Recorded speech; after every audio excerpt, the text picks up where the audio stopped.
podcast is a member of WildGamesProductions.com and D20Radio.com. I'm Chuck Norris, and I approve this game.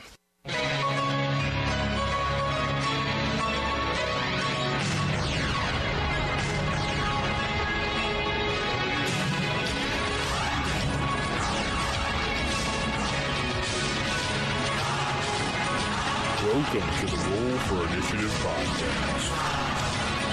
The Roll for Initiative podcast, volume number 3, issue 112. DM Vince sitting alongside DM Nick this week. Hey, everybody. And a special guest this week will be DM James. James, how are you? Doing great. Good. And if you're unfamiliar with James, he is the content editor of Gygax magazine. Woo! He was also the gaming director. Was that the analog gaming director? I believe you said, right? Yep, analog gaming director of the Kineticon convention that's over in Connecticut. So, James, just tell us a little bit about yourself, your background for D&D and everything, so everybody gets a little familiar with your voice and who you are. All right. What's your favorite color? What's my favorite color? Probably, since I grew up in the goth community back in San Francisco, probably black. Or red, at least. So I'm a native California now, living on the East Coast. I guess my first introduction to AD&D was probably around 1982, when my mom bought me the 3 books, the DMG, the Monster Manual, and the Player's Handbook. And I've just been kind of a AD&D nerd probably for the longest time. What really kind of brought it back for me in many ways was actually listening to this podcast. Because I'd kind of, not that I've stopped playing it, but I just kind of looked at my books as other things were going on in the gaming world. And it just started playing again and just realizing how much more fun just the rule set was compared to anything else I was doing. Other than that, I just recently started publishing OSR-related material, so stuff that would be compatible with AD&D through my publishing house of Chapter 13 Press. And obviously now that I'm involved with Gygax Magazine, there's just a lot more stuff. I never realized Chapter 13 was you. Yeah, no, we started off as a kind of a small indie game press, probably in the late 90s, early 2000s, but really haven't done much, just kind of with real-life jobs and such. But recently, with everything picking up, I've been doing some stuff for Goodman Games and just kind of going off on different things. Oh, okay. You've done some work with Goodman Games, really? So you've done some of the stuff for Dungeon Crawl Classics and things like that? Actually, we have the first kind of setting coming out for DCC. It's going through edit right now, so it should be out hopefully in about a month, which is called Tales from the Fallen Empire, which is kind of an Appendix N sword and sorcery sort of setting and optional rule set for Dungeon Crawl Classics. Cool. That sounds really cool, because I got the rule set. I haven't played it, and I'm really chomping at the bit to play Dungeon Crawl Classics. I hope to see a game at Origins and maybe sit into that. DCC with the funky dice? Yes. Yep. Okay. All right. But you don't have to use the funky dice if you don't want to. I saw that book at Reaper Gaming Store this weekend after we got done with our game, and that book is probably as big as, like, a safe. It's huge, that book. Yeah, but it's chock full of like old gaming goodness in there. It really is. Yeah, everything it's pretty much a one-stop book. Like the entire rule set is in there, so it's not like there's anything. I mean, there's third-party publishers doing other stuff for it, but the main core rule set is in the book itself. What rule set does it emulate the most? Like basic, advanced, or nothing? It's its own. It emulates a lot of basic. Where it's just, races, class, and everything like that. Also, too, it has a little bit of a flavor of Rollmaster in there because criticals, everything you do, there's all these like massive charts. So, oh yeah, I particularly dig the counterspell charts. What could happen when you do a counterspell? You have like a spell. You actually could do wizards duels in that. It's pretty slick. Oh, cool! I'll have to look into it then. Yeah, also magic. If a magic user fails, they can start mutating from the misuse of magic. They can take on demon patrons that assist them with their magic, but also can take away from them. So there's just all kinds of different flavors that you can add to it. And honestly, just the way the game is designed, it can be easily ported over to like AD&D or basic D&D without any really hardships in translation. I'm looking at it on Amazon. It's $35 for the book. Oh, and they have a ton of modules too. Yeah, there's a ton of stuff from probably when they were doing like 3.5 stuff, but now they've got their own game. Yeah, there's a lot of new modules coming out for their own game there. Oh, cool. The limited edition gold foil one looks really cool to cover. Yeah. Yeah, I had to hunt one of those down on eBay because I didn't. Paizo still has them, but Paizo has them at some. Well, I guess Paizo has them at full price, but their shipping costs sometimes can get a little crazy. So I finally found a copy on eBay, and I was like, "Yay! I finally got one." So well, they were at next North Texas RPG Con. They had those books there last year when I was there, and they were about like $50, I think, for the book.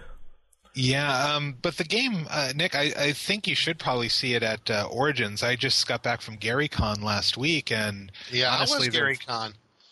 Oh, it was awesome. I can't even just go. I can't even find words for it. It was probably one of the better conventions I've been to in many years.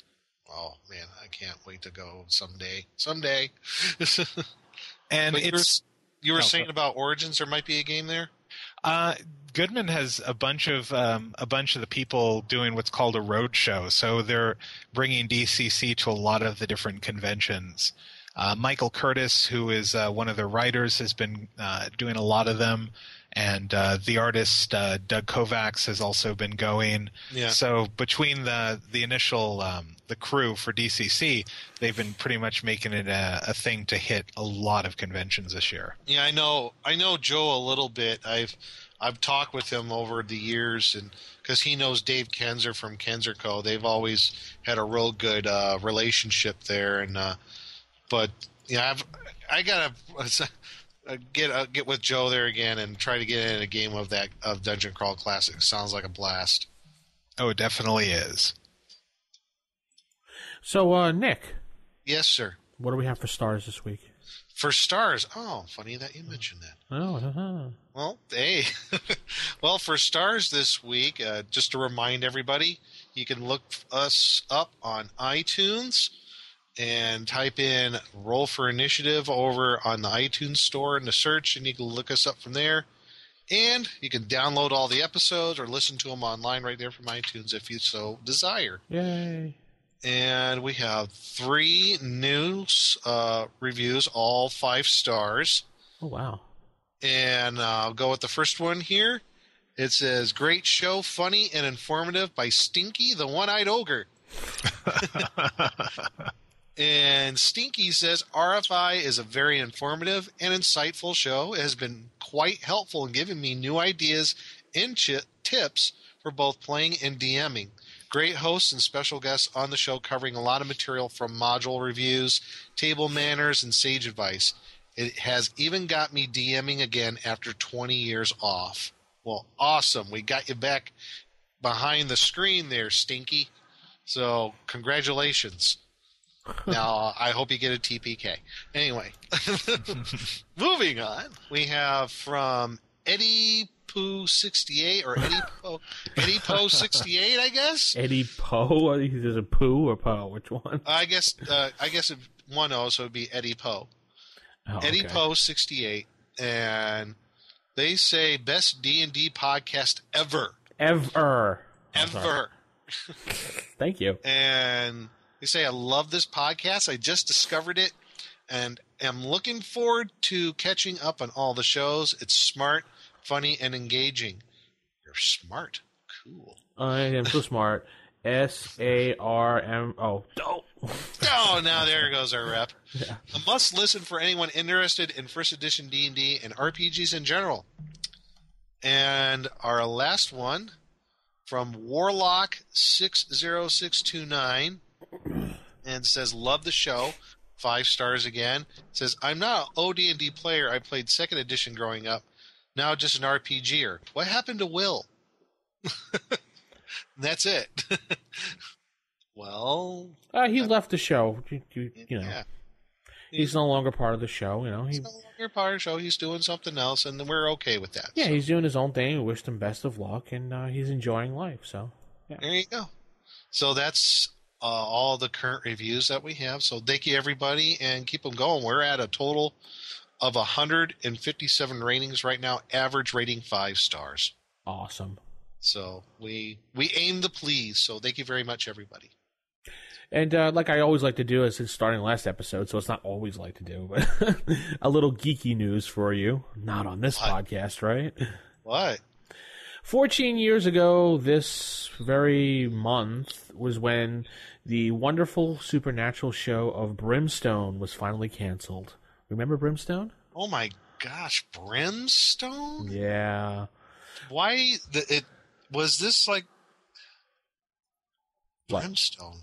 You remember Brimstone? When Jonathan Glover was the best devil, played the best devil in the world? You know what? Sorry, this one. Wow. Yeah, I don't even remember. Drawing a blank. Brimstone was, okay, there was this police detective who died, and he was brought back to life by the devil, played by Jonathan Glover, and he was assigned to go around and bring back all the demon souls that have escaped from hell, and that was his job. Oh, I think I do remember this now. Yeah. Okay. Probably do now. And we'll put a link for that TV series in there. Oh, I have a little bit of geeky news. What's that? Saw the trailer for Kick-Ass 2. Oh yeah, that looks really good. Wow, so it's the red box trailer. Uh-huh. So, I guess their first one. Wow, if you like the first movie, I think the second one's even going to be even better. I'll just say the name of the villain. I can't say it on this show. Okay. So he's not the Red Mist anymore. Oh. He's something else, and I can't say it because it would be bleeped from the show. Beep. Yeah, exactly. It'd be more like beep, not just a little beep, a long beep. All But right. it looks really good. I'm excited for it because I love the first movie. Yeah, so did I. I thought it was really good. So The same cast returning for the film? it looks like it, and Jim Carrey. Oh, I don't know how to feel about that one, but What? okay. Here's the thing: I did not know it was him. I'm looking at who he's playing. I had no idea it was Jim Carrey. Well, he did the same thing to me when I saw that preview of that Burt Wonderstone movie that's coming out with Steve Carell. Yeah, I didn't realize that was Jim Carrey in there, and they didn't even say it was Jim Carrey, really. yeah. They say it right at the end of the trailer, Kick-Ass 2, that it with Jim Carrey, and I'm looking at the character display and like, no way. I had no idea. He just, for a while he was like, he was doing great. Then he kind of had this lull period, but this looks like a really good movie for him. So, Well, we got a post on Facebook, Nick. Nuh-uh. Yeah, we did, actually. you lie. No. Jessica, and he's like, I'm listening to your show. I've been listening to your show for some time now with a little break. Right now I'm on episode 19 since I wanted to do a total recap. So he's going back to the beginning again. Also. Yeah, I read this one, huh? You did, okay. Yes, did. I hear the thing that really struck me, you're talking about minions in 4th edition as illogical since they have 1 hit point and they stand against common sense. But what about goblins that are on a threat that are a threat on 1st level and a minor nuisance on 6th level? This is one of those things that really bugs me in level-driven RPGs. I love your show. Keep it rolling. You really inspire me to get back into the old hobby. Started Call of Cthulhu campaign on a new year. And I plan on doing D&D next playtest soon, as this seems to bring back memories of both 3rd and 2nd edition crossing out those darn grids. I don't know. I think minions are a waste of time. I never played 4th edition, so I just like, what? But as far as the goblins thing, that's just part of, again, the game when it was designed. You got to keep it within the context of the time that it was created. most games were like D&D was it was based off of war games, but it also, you had a level advancement system, and that was innovative at the time. So yeah, goblins are only a nuisance at 6th level, but if you use that rule that was pointed out to us a couple episodes ago about fighters fighting very lower hit dice creatures in it, you can wipe them out pretty easily. Right, yeah, exactly. But, I mean, who says you can't have a horde of goblins around? Well, that's why they're like, what, 10 to 20 or something they're listed as, or whatever? Yeah, some crazy amount of number. I mean, they're horde creatures. That's what they're there for, like kobolds. Yeah. And if you play them smart, you could get things like Tucker's kobolds, which are really nasty. Tucker's? Oh. Remember Tucker's kobolds from Dragon Magazine? Yeah, I thought you meant like Smuckers or something. Oh, no.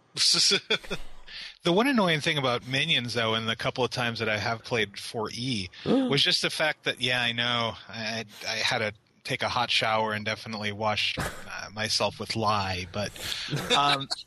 Okay. Wow. Well, one of the things, though, that was annoying about them is because it was a powers-based game, and you had, once your characters got up there, you have these, like, once-a-day powers that you can use.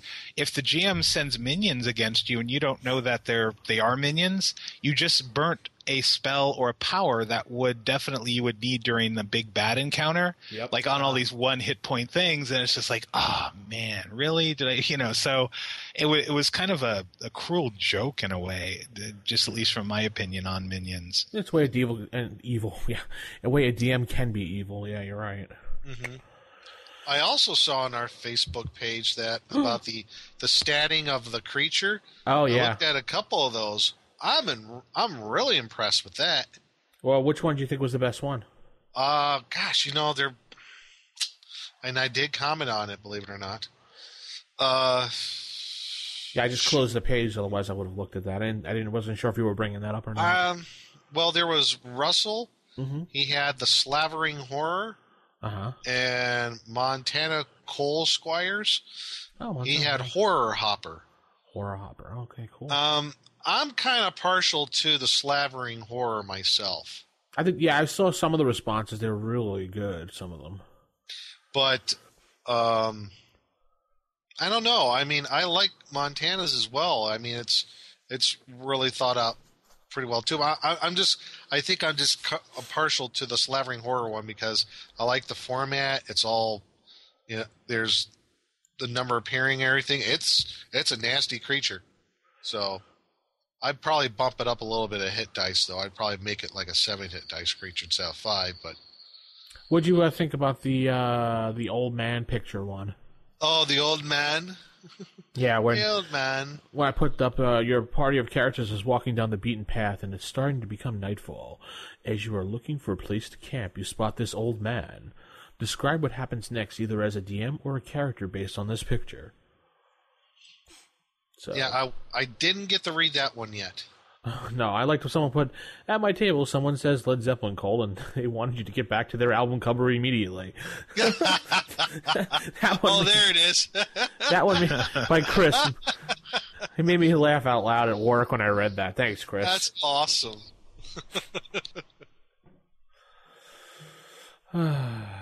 Oh, dear. Oh, we have so much fun. Yeah. Let's head over to some sage advice, Nick. Okay. Sage advice. So, sage advice this week. We have some voicemail. We have a voicemail, sorry, and we have an email. Voicemail number 570-865-4210, the hotline. A hotline. The old guy from the Led Zeppelin cover is standing by. All right, yeah, okay. So let's. Who is this? Hello. Hi. Get off the lawn. Let's hit our mutes and let's play this thing. Hello, Roll for Initiative podcasters and listeners. This is Jason, Sci-Fi Traveler, and I'm calling to tell a little gaming story and get some thoughts on cursed and intelligent weapons. During a campaign I played in decades ago, I was in the guise of a human thief named Weston Lightfingers.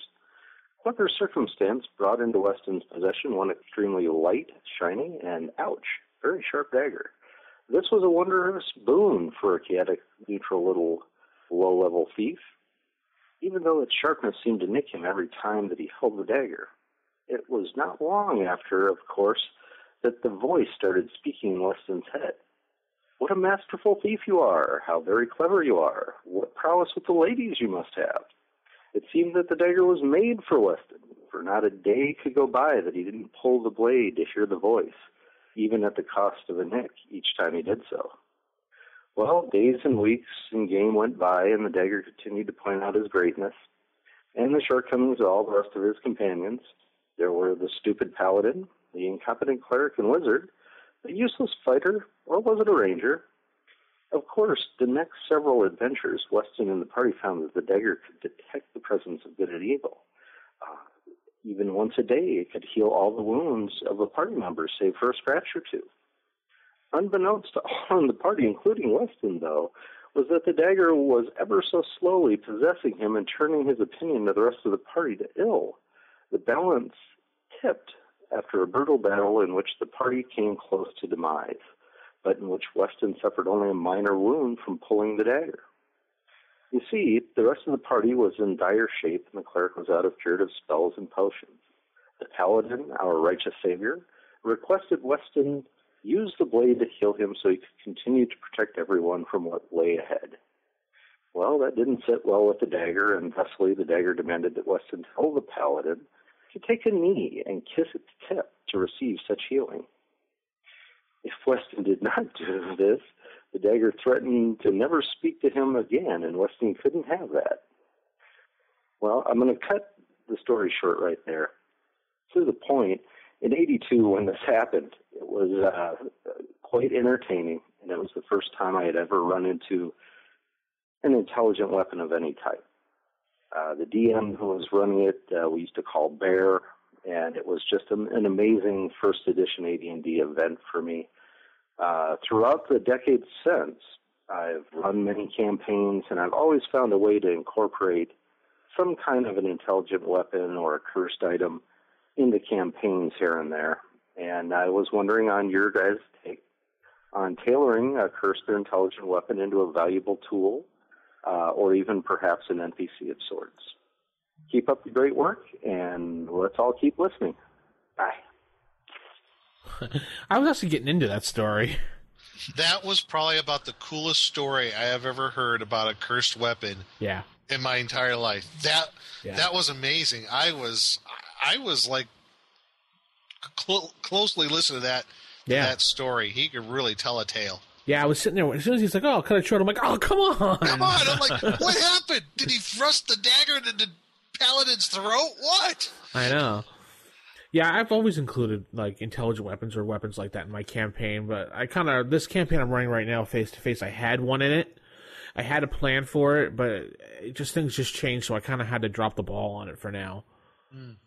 I would say this guy who ran the game, I guess his name was Bear. Yeah. He did it very, very well. When you're going to have cursed items, you bring it, the curse comes in slowly, I think. That's the best way to do it. Yeah. Slowly corrupting the character who has the cursed item. You know, just like the One Ring of the Lord of the Rings. I mean, it's slowly corrupting first Bilbo, then Frodo had it. Whoever has it, it slowly corrupts them over time. I think cursed items should work like that, and that's a good way to do it. Yeah, it's unfortunate, though. A lot of game masters will introduce something into a campaign, like concentrate on it one session, and then the rest of the sessions they even forget the item exists. So that was just really neat. What that one guy's game master was doing was just constantly making the item part of the game. Almost it was a secondary NPC. Yeah. That's cool. Yeah. It was almost like I could picture like the dagger was almost acting like like the little devil on the guy's shoulder in a way. Exactly. I mean, it was corrupting his conscience. It was pretty cool.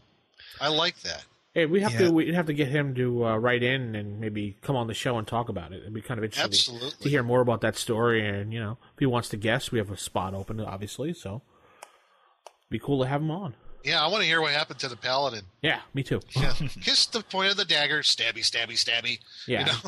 Knowing the paladin, of course, he probably said no, and it turned into a battle and somebody died.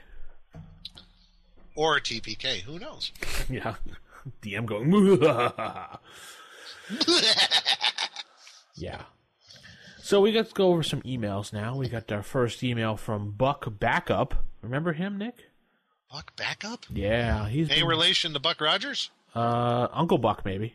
Okay. I realize this has been covered before, but I'm really having trouble determining encumbrance. Oh! Wow, Nick. Did someone stub your toe or whatever? You just said the E word. Oh, I'm sorry. It's like, jeez. Would you kindly explain in some detail how you would determine the encumbrance for the following character? A first-level fighter, 16 strength with the following gear. Okay. Splint mail, a small wooden shield, a long S-word. Sword. Yes. 2 daggers. It's long S words. Yes. The 500 Trebek. A short bow, a quiver with 20 arrows, a backpack, not the school kid kind, a 1 week's worth of iron rations, a water skin full, obviously, a small belt pouch, a belt, boots, the high hard ones, we got to, well, he put it down, so, cloak, 5 torches, 100 gold pieces, a 50 foot of rope, a tinderbox, and a large sack. By the way, although I really loved hearing DM Will's take on things, and I miss Jason's wit and stickler nature, I am enjoying the smaller staff. The flow is really clean, and the guests have been awesome. Your choice of guests add great variety to the show. I love your podcast. Thank you so much for your help. Please keep up the excellent work. Thank you, your loyal listener, Buck Backup. P.S. Thank you, DM Vince, for the copy of the Red Book and the books you gave me and the kids at the Mepicon convention. Oh, you're welcome, Buck. In the auction, they had an auction at Mepicon when I was in Pennsylvania, and they had a Mentor Red Box set, and it had the original dice in it that were unused. Oh, really? Yeah, it had the crayons and dice. Oh, what a cool gift. No, I took the crayons and dice. Oh, you evil man! Well, you know how much I got it for? $1. The whole box set, perfect, pretty good box. Books in good condition, everything else in it. But I bought it for the dice and the crayons, so I can complete my collection. And just bought it for the dice and crayons for $1. Really? Yeah. Wow, $1. That's wow. What happens with Mepicon was there was a lot of stuff there that were old school stuff, James. So, like, things like first edition books and basic edition books, everyone was just like, meh, when they saw it. So when they put it up in the auction, good old me was there, $1, and I bought like 100 things for like $1. So, that's great. Yeah, because no one else cared. When it came up to 4th edition, these people were like, oh, $20 to $30, but anything else, no. And there was one other guy buying 2nd edition stuff for $1, so we both made out like bandits there. Sweet. Yeah, so I gave Buck the book because him and his family were doing gaming and they didn't have basic edition, and I said, here. Oh, well, there you go. It's a win-win. Yeah, so him and his daughter and son we played in the first edition game together that was run there, so we had a lot of fun. Awesome. Yeah, I missed that convention. So, encumbrance. Encumbrance. Ah! I got 2 answers for this. Okay, what's your first? First answer is, as you ran down the list, yes. The ones that stood out to me was the weapons and armor. I can easily calculate. 16 strength. I believe your encumbrance, your weight allowance is right around 350 pounds. Yeah. So with the armor and the weapons, you're looking at about 55 pounds. So you're good, guy. No problem. Just with the weapons and armor, you're well below your weight allowance maximum. Well, yeah, I know a character with 16 strength should have no problem carrying 500 pieces of gold. Right. And they said because that equates to 50 pounds. Yeah. Because it's 10 gold pieces or 10 monetary units per one. It's 10 to 1 ratio, just to keep it easy. Yeah. My other answer is, don't worry about encumbrance. Yeah, I don't really sweat most of the encumbrance stuff unless someone starts in one game. I actually had to worry about it when the guy was doing Bob's Discount Furniture, and he was just taking furniture from the dungeon and putting it in a cart, and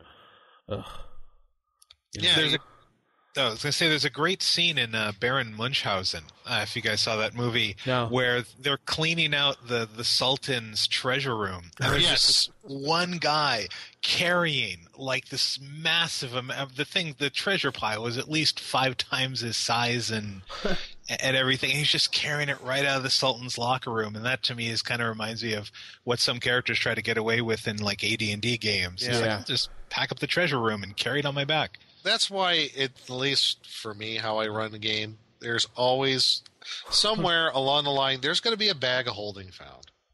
I mean, come on. You know, who wants to worry about encumbrance? I don't. I mean, and I think you're like me, Vince. Let's use a little common sense. Yeah. If there's a guy that's, you know, he's got full plate mail, he's got a bastard sword, large shield, and a full backpack, and he's also got he's like a rickshaw with a wagon behind him with all his other stuff. I would almost say the guy's pretty close to maximum encumbrance, but that's just me. Well, we went through this in my campaign this weekend. My group, my face-to-face campaign, knows that when we play that I'm using the training per level thing, which costs. So I've never used it before, ever, and I decided this campaign I'm going to do this, try it really well, see how it goes. So they were trying to get as much gold as possible. I gave them the opportunity, and they found at one point they found 5,000 gold pieces in a trunk.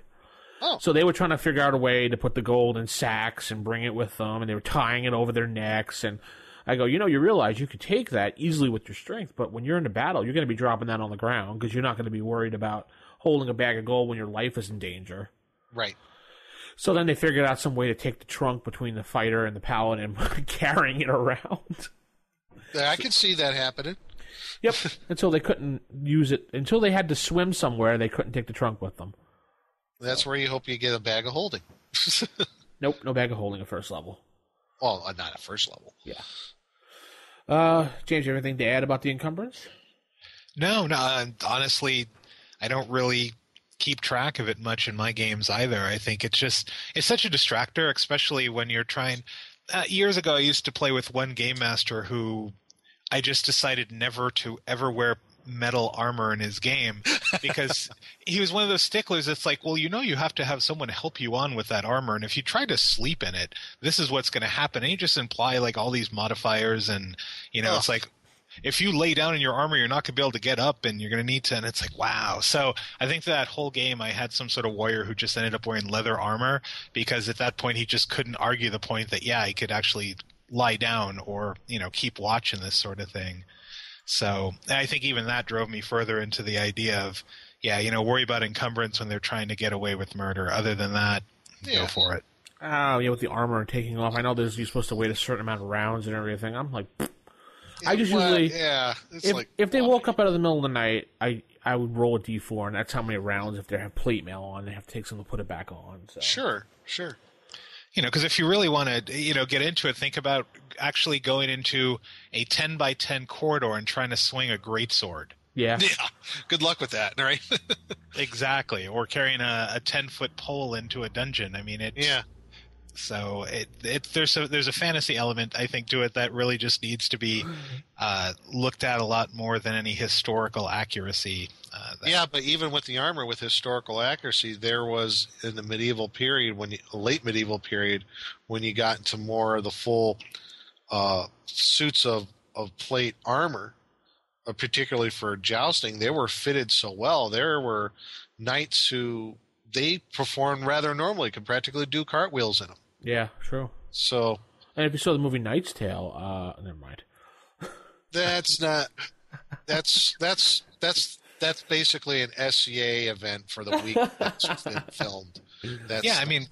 Queen really did play festivals back in the day. Yeah. Basically, I look at Knight's Tale as like it's a 2.5 hour SCA event that that was from a weekend, and I watch it. What do you think about the armor that woman produced? Do you think it was possible during that time? From my knowledge, I would say, because we're talking like late 14th century. Yeah. Metallurgical techniques, I would say, you could get something close to like that. I mean, with the Nike symbol on it too? Well, not with a Nike. Oh, okay, sorry. But I mean, as far as the strength, oh yeah, that's why. And the light encumbrance too. I would say so, absolutely. Yeah. Okay. Most suits were. I mean, once it's fitted to you, encumbrance is not an issue. In all actuality, chainmail is probably more encumbering than plate, because I've worn a chainmail shirt and I felt a lot more weighted down on my shoulders than plate would.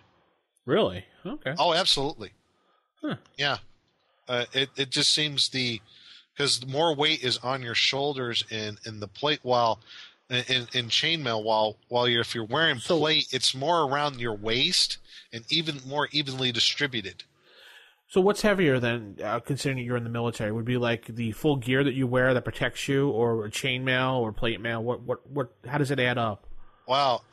Yeah. When I had a full vest with the ballistic plates in them, yeah, I would say it was damn close to chain. Really? Okay. Yeah, maybe chain was a little bit heavier. Mm-hmm. But I can't imagine that full outfit you guys wear out there in Iraq that can't be that comfortable or light. In game, well, you know what, you train in it, you work in it, and you know what, the more you train it, it just becomes a part of you. But so still, I mean, after a while, you just don't even really notice it, to be honest. When I first had to put on all that gear, when I was at Fort Dix and we were training for that, yeah, it was a real pain in the butt. But after a while, you don't even notice it. Once you get everything fitted properly to yourself, where it's best, because there's Velcro strips and everything that you can adjust to the sides of your body, along your ribs and everything, and to the back. You can adjust it to where it's most comfortable, but yet gives maximum protection. Oh, it must have been really, when you took it off, it must have been like, whoa, I feel so much different. Oh yeah, exactly. It's like, dang. It's like, now I could breathe. I could cool off. But as far as the weight's concerned, it was once you get it fitted correctly to your body, the weight is not much of an issue anymore. Ah, okay. Yeah, I would say in D&D terms, I would say be comparable to like wearing banded mail. Okay. Yeah. Sounds cool. Yeah. Okay, so email number 2. Thanks, Buck. We'll go over to email number 2 now. Thanks, Uncle Buck. Oh, jeez. Gentlemen. Buckfutter. You right there, Nick? Yeah, I'm good. This email, next one, he starts with gentlemen, and I look around the room going, yes, where? Thanks for all your work on the podcast. I've listened to most of them and find them both education and entertaining. They're educational and entertaining. We're educational, Nick. Wow. I have a question for you on the Vancian magic system. Back in one of... Not you, just he said you in general. Oh, okay. Back in one of the early episodes, Jason mentions that Gary had written articles on why he selected this system. I'm guessing opposed to a spell point system. Oh, I'm guessing opposed to... Okay. Mm-hmm. I've always just accepted this, but really was wondering about some elements about it. The ideas of levels, that some magic is just too complicated for some magic users who lack the skill and experience. And the need to learn or research new spells. Research new spells versus just inheriting and knowledge. Always made sense. However, the idea of a very powerful wizard not being able to cast light because he hadn't memorized that morning doesn't add up for me. I can't imagine Merlin turning and saying, sorry, I can't unlock that door because I didn't memorize that spell today. Seems a little strange. Now, I haven't read any of the Vancian books, so I'm admittedly in the dark on that. So any insight you can provide would be appreciated. Many thanks. Ballista Fodder. Okay. I haven't read any of the Vancian books, so I can't help you there. I can help you. I've read them. Go for it. Read them. That's what I'm saying. The short answer, read them. It'll make some sense. And also, in light of the book I read from Jim Ward suggested, Playing at the World, gives some explanation why Gary decided on a Vancian magic system was because what he was most familiar with was, and what he thought made sense and was most enjoyable. And there had to be some sort of controls built into the game, and too. You didn't want to have wizards too powerful, But there wasn't the idea, a concept of a point system at the time. So he went with what he knew. And he looked at Jack Vance, the Dying Earth series, and said, okay, this is a kind of a control I could put into the game for Magic users and, to a lesser degree, clerics, and what would come up to the subclasses thereafter. A kind of a stopgap. And that would be you have to memorize the spell per level, and once you cast it, you quote-unquote forget it. And that was kind of the cap that he put on it, so you wouldn't have this. You wouldn't have. He couldn't think of another system how he could do that as far as controlling the magic in the game. Okay. That makes sense? Yeah. I always, when I was younger, I kind of questioned it like he's doing right now, and I just kind of over time went, meh, that's the system. I don't really care. Yeah, that's really what I got out of that, out of both the book, Playing at the World, and reading the Advancing System was. That's all what Gary knew at the time. What could be available as a influence from the Dying Earth series was, you memorize a spell, you cast it, and you quote unquote forget it. There wasn't an idea of a point magic system at that time. I think quickly afterwards, I think Tunnels and Trolls incorporated a point magic system. But that was the reason why. And they have EverQuest. I'm good with it. EverQuest and World of Warcraft have a point magic system in it too, if you buy the RPG books that they have. Right, and that works because it's based off that MMO. Yeah. So a point buy system works in that kind of game. Yeah, but I think it's also one of the ways you look at it too, because besides, say, if thinking about a wizard memorizing the spell and then be able to cast it and the spell is gone, it's also a possibility that a magic user also perhaps knows how much arcane energy he can channel in one day and chooses his spells to accommodate his limitations. So it's not that he's memorizing it and forgetting it. It's just that's how much he knows that he can channel per the day. Sure. So it's just an alternate way of looking at it. Yeah, that's another way of looking at it too. And then also referring to our email as far as like, if he can't cast knock on a door because he didn't memorize that spell for the day, if it's in his spell book, he can cast it out of the spell book. It'll just be wiped out of the spell book. Yeah. There's no reason why you can't do that either. I mean, I think I talked about it before in my campaign with my daughter Anna and her friends. They came to a point where they were going up against a bunch of brigands. They needed that sleep spell, and he already used it once. So he in a pinch, cast it out of the spell book. It was wiped out, but there's no reason why he couldn't rememorize it again, maybe in the future. Or make scrolls at lower levels. Make scrolls with the right spell. Right. Yeah, you can do that. I think around 6th level, I believe you can start making scrolls. No, you could do it earlier than that. I thought. Is it earlier than that? I thought it was around 6th. Was it? I would have to look. I'm pretty sure it's 6th level because most scrolls in duration and ability are around 6th level ability. Than when you find protection scrolls. And also the point, like James was saying, with the arcane magic, energy per day. A lot of the upper level spells, I think after 5th level, you start getting some age based on casting those spells as well. So yeah, with magic there is a price. Yeah. But I wanted to look that up real quick because I do have a player in my campaign that has been using the right spell, which is able to transcribe like 1st level spells. Mm-hmm. So I just want to take a quick peek at that. But what do you think about that, Nick? Would you let a player do that at all, 1st level, or no? To transcribe spells on a scroll? Or... Yeah, not anything. Just something he knows already. For example, maybe the sleep spell like you were using before. I think at 1st level he's still too low level to start getting that knowledge. I wouldn't put it past a party if they had enough money. They could maybe find a scroll with like sleep or magic missile or something like that on it. Like if they were in a large enough town or city, maybe they could, hey, we have X amount of gold. How much would it be for us to get a scroll with a couple of spells from you, a wise mage? I wouldn't be opposed to that at all. Well, according to the right spell, to the spell, a magic user might be able to inscribe a spell he or she cannot understand at the time due to level or lack of sufficient intelligence into the tome or other compilation here. My text is here. She employs at the library, so they could actually do it. Oh, they could. Yeah. There's a role base for it, which I didn't even realize. Oh, well. Well, there you go. So But- even a first level nobody magic user could transcribe scrolls, magic to scrolls then. Also, it's a bit Is of there a resource. chance of failure or something like that? Yeah, it depends on what level it is. It has a little thing here about it. Go ahead, James.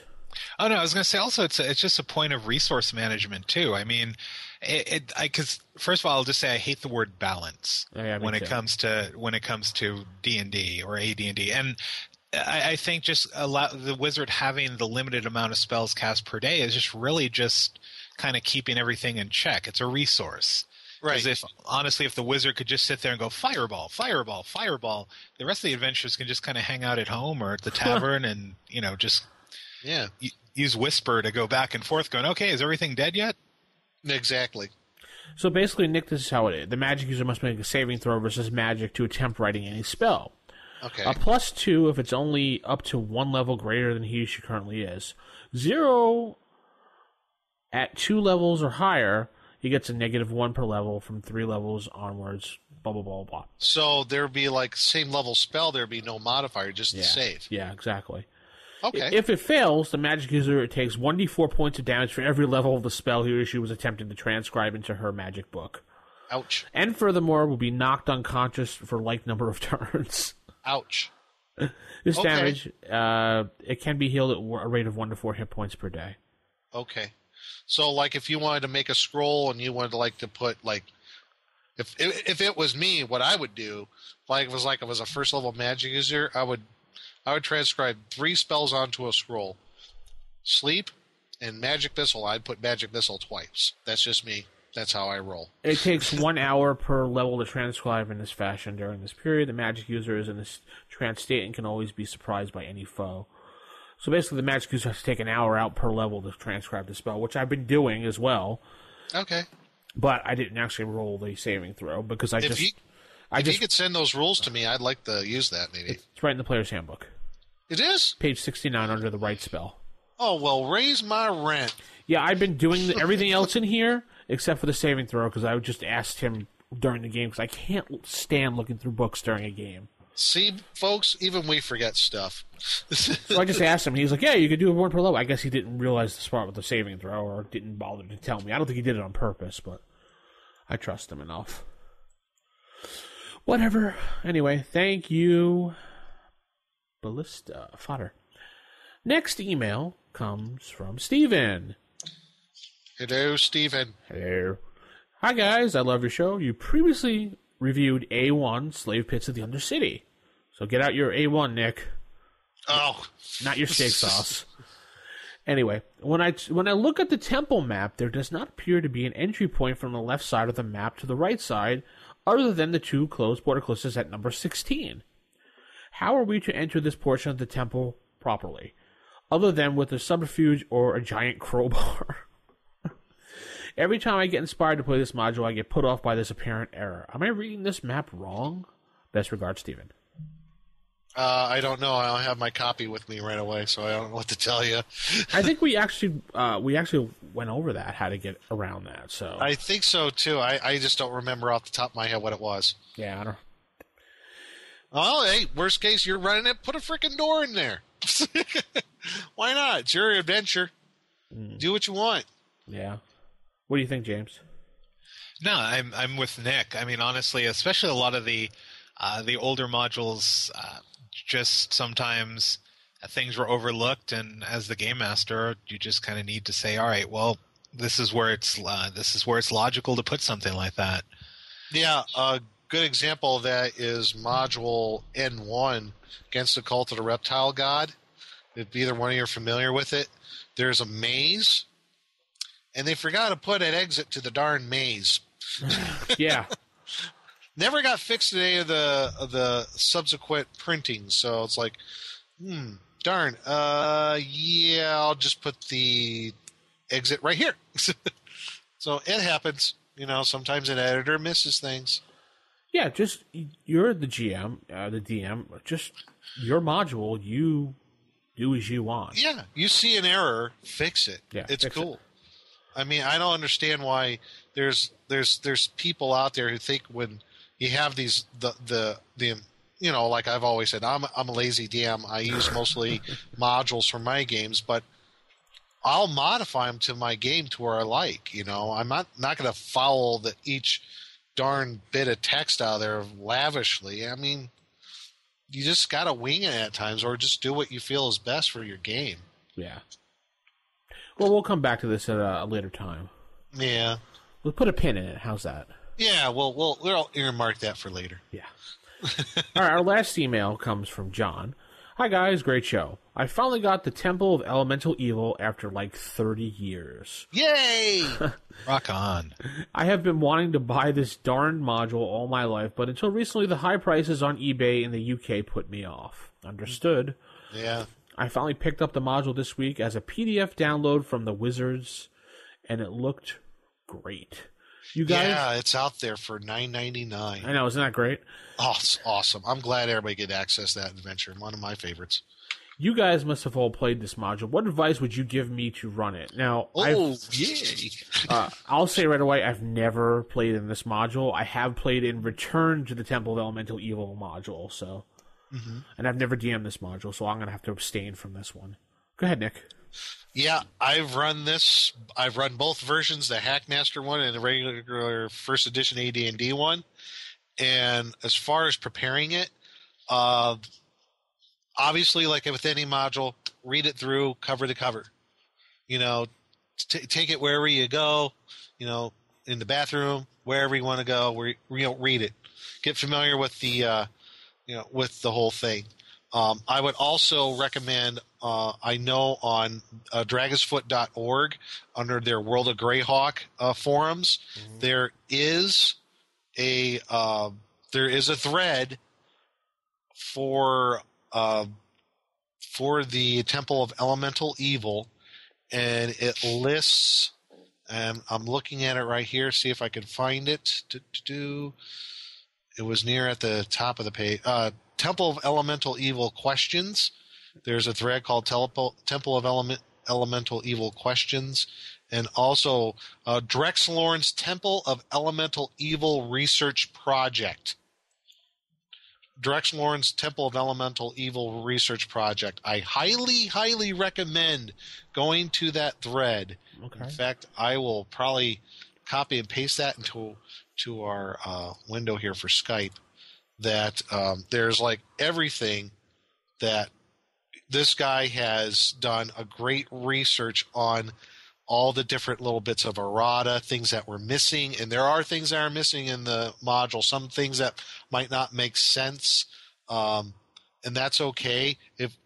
Highly recommend you go into this thread, reading through a lot of this stuff, and it'll give you, it's a good compilation of all the different things to the Temple of Elemental Evil. I'd call it like a companion, almost a companion book to this adventure. So that's probably the biggest thing I would say as far as running it. Anything else, if you're a good enough DM and, you got experience under your belt, you know what you need to do as far as other things and, how your players are. But as far as other resources, highly recommend going to Drexlorn's thread on this. It was a wonderful resource for me when I first started running this module for my daughter's friends. Okay. And yeah, it's great. Just go to it, and everything that you ever wanted to know about the temple but were afraid to ask, it's in there. Sounds like a book. Everything you want to know about the temple but are afraid to ask. I found out something here about when they were talking about Hamlet. The original T1 Village of Hamlet, which is incorporated into Temple of Elemental Evil. One thing I didn't know is the one cleric at the end who... Spoiler alert. Yeah, spoiler alert. Which evil god he's supposed to be with. It wasn't supposed to be with that god. It's supposed to be with the one in the actual T1 through 4 series. So I'm not being as... You can read it all in there. There's some great stuff in there. T1 like Terminator? Oh, sorry. No. Oh, sorry. Village of Hamlet, module T1. So... What do you think, James? Oh, I agree with. It's like I keep agreeing with Nick. It's like every word out of my mouth. I agree with Nick. I'll just record that and play it back All right. for everybody. No, prep work is super key. Actually, this was the first adventure I ever ran. So going back to like 1985, my first true campaign started with Temple of Elemental Evil, and all I remember is going through Hamlet and Nulb, the first two towns, and just being confused as all heck on what to do, how to get the players involved. Because there's a lot of great little subplots and story arcs that the players should pick up on before they head out to the temple itself. Mm-hmm. But because of the fact that I kind of jumped into it and was like, all right, guys, let's sit down and play. I lost a lot of just background stuff that now reflecting back on the module some years later was key to the players figuring out some things further on in. Yeah, there are subtle little nuances of that modules, little backstories, and also you need to be a little more familiar with the World of Greyhawk fantasy campaign setting, because there's at least one instance in the either in the folio or the 83 box set where they refer to in there that does come up in the module about a particular prince that's been missing. Ooh. So there's like little things in this module when you just like little gems, nuggets of information that you read about it later on, or when Gary talked about later on in subsequent years. It's like, oh, so that's what's going on there. Oh yeah, okay, now I see where you're going with that. That made sense. So yeah, and refer to this thread over there. It'll be a great companion to running that module. And in fact, one of the things I picked up, there's some people have actually made like a key to the doors with the runes on them. Yeah. Where you look on them and you have to make a save or you can't look on them anymore. Someone actually made a little key what the explanation are to those runes, what they say in relation to the runes and sigils in the World of Greyhawk books folio set too, in the box set. Cool. So yeah, you find all cool little bits of information there. I know I saw a thread on Dragonsfoot the other day. I was perusing around and someone started up more information on the side adventures or the subplots, like James was talking about, of Temple of Elemental Evil. What are the side adventures you could do without actually having to go to the temple? Yeah. Oh, yeah. So, and I think it's also, in my opinion, another way of running this is I would almost recommend running another adventure before you get involved with this, because it can be very difficult. If you want to stick with modules, I think you can easily incorporate module N1 against the Cult of the Reptile God into this. You love that N1, Nick. Or I N4, think you could do with what's another low level one that would be good? S1? You could do keep on the Borderlands. It would be a good start too. Mm. I know a lot of people have done that. They've kind of started with Keep on the Borderlands on a campaign, and then they've gone in the Temple of Elemental Evil.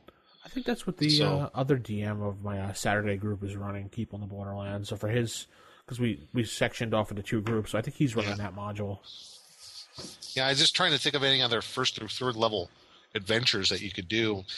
Treasure Hunt. Secret of Bone Hill is pretty close to that level limit too. It's levels 2 to 4. But I mean, well, maybe you could do one of the Slaver series, though. You could probably do one of those. You could, if you want to do just the individual modules. Yeah, they're levels, I think, 4 through 7. You could maybe incorporate them. I'm not sure how though. Sure you could. Well, what TSR did the super modules back in I think around 84, when they released Temple of Elemental Evil as a super module, Scourge of the Slave Lords, and then they did the Giants and called it Queen of the Spiders. And I think they interlock those 3 super modules as a continual campaign. Right, they do. According to them, yeah. You start with modules T1 through 4 for Temple of Elemental Evil, then you go to the Slave Lords series, Scourge of the Slave Lords, and then Queen of Spiders.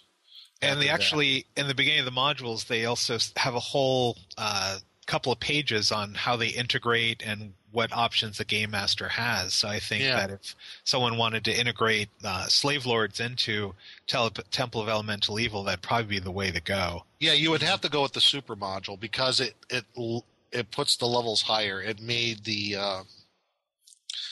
made the threat a little bit higher in the Super module because the original printings were levels 4 through 7, and I think the Super module it's levels like 8 to 11. So yeah, they really beefed it up. So. But one of the things I'd probably like to do though is go back and get the original modules for the T-Series, just because in the Super module, which is the one I have, the maps were printed in this little map book. Yeah, that are impossible to see. Like, especially now in my 40s, I'm like squinting and holding the thing like 20 feet in front of me to like see any detail. Well, hopefully, I'm hoping. I'm not sure. I have to look on the D&D website for the PDFs that they have. I'm not sure if Village of Hamlet is available for PDF. Yes, it is. It is available. So if you want to get that, yeah, it's only for like $5 for the PDF. All right, I'll have to check that out. At least will have the maps for the moat house and the dungeon below it, and for Hamlet itself. So, cool. I think another good one, if you want to, I would think would be even a better fit to before you get the Temple Elemental Evil is the U series of modules: Sinister, Secret Assault, Mars, Danger at Dunwater, and the Final Enemy. I love that U series too. It's a great series that came out of the UK. Yeah. So I think that would be another good ramp up to Temple of Elemental Evil. At least they get a few levels under the belts of the player characters. I just think, going from the moat house to the dungeon is a little too much. Yeah. Also, too, I mean, you could probably send the player characters through the Lost Island of Castanemir too. I think, which was C4. I believe so. Yeah, which is also kind of a neat little first level adventure that just puts them all through kinds of traps and combat scenarios. Well, that's one of those tournament modules, I believe, right? Yeah. Competitive. Yeah, it's characters levels 1 to 4 too. That would be perfect. Cool. And these are all available too, PDF at dndclassics.com. They're all there. Yeah, I'm so happy they finally put those back on PDF. There's just a lot of great stuff out there that just was shameful. People just couldn't find it or buy it. I mean, I know it's like you're looking at. It's like they got. I mean, I love modules, and it's like you got Hidden Shrine of Tomoe-chan, Ghost Tower Inverness, Yeah. Descent to the Depths of the Earth. You got the whole Drow series there. You even got the infamous Dungeon Land and Land Beyond the Magic Mirror. Oh, rock on. So, if you like a Funhouse dungeon, you got those. Oh, they even got Tales of the Outer Planes, that book. So if you were using the, remember the one book by, I think it was by Jeff Grubb, the Planes of Manual of the Planes. Manual of the Planes. Manual of the Planes. Think Yeah, of the name. basically the companion book for that. Yeah. So they got that out there. So, and they keep adding more. Looks like they got more of the UK series out there. So, okay, that's going to be Sage Advice, rfistaff@gmail.com, 570-865-4210, the hotline if you'd like to leave a voicemail, or you can go to facebook.com/RFI Podcast to leave comments or questions. Twitter, RFI Podcast, which I don't really use. I just use it to pronounce the show and throw it out there. But you can leave comments there. We'll get them. One quick last thing. Our buddies at N Magazine, which is AND-MAG.com, the first edition Advanced Dungeons & Dragons fan-based magazine that is turning into a very professional, well-put-out magazine, had just released the other day a book of miscellaneous spells. Oh. 50-something pages of spells, Nick. Oh, nice. Yeah, Andrew, who works for them, he did so many spells. I can't believe. I thought I was good at spells, and I handed them a bunch of my spells that I did, but His spells blow mine out of the water. Yeah. Yeah, and cool. Brian, the editor-in-chief, was just telling me about that. Andrew, like, makes spells up when he's, like, walking the dog, or he's doing other things. Just jot something down, 30 spells in an hour or something. I don't know. He's, like, amazing. That's brilliant. Yeah.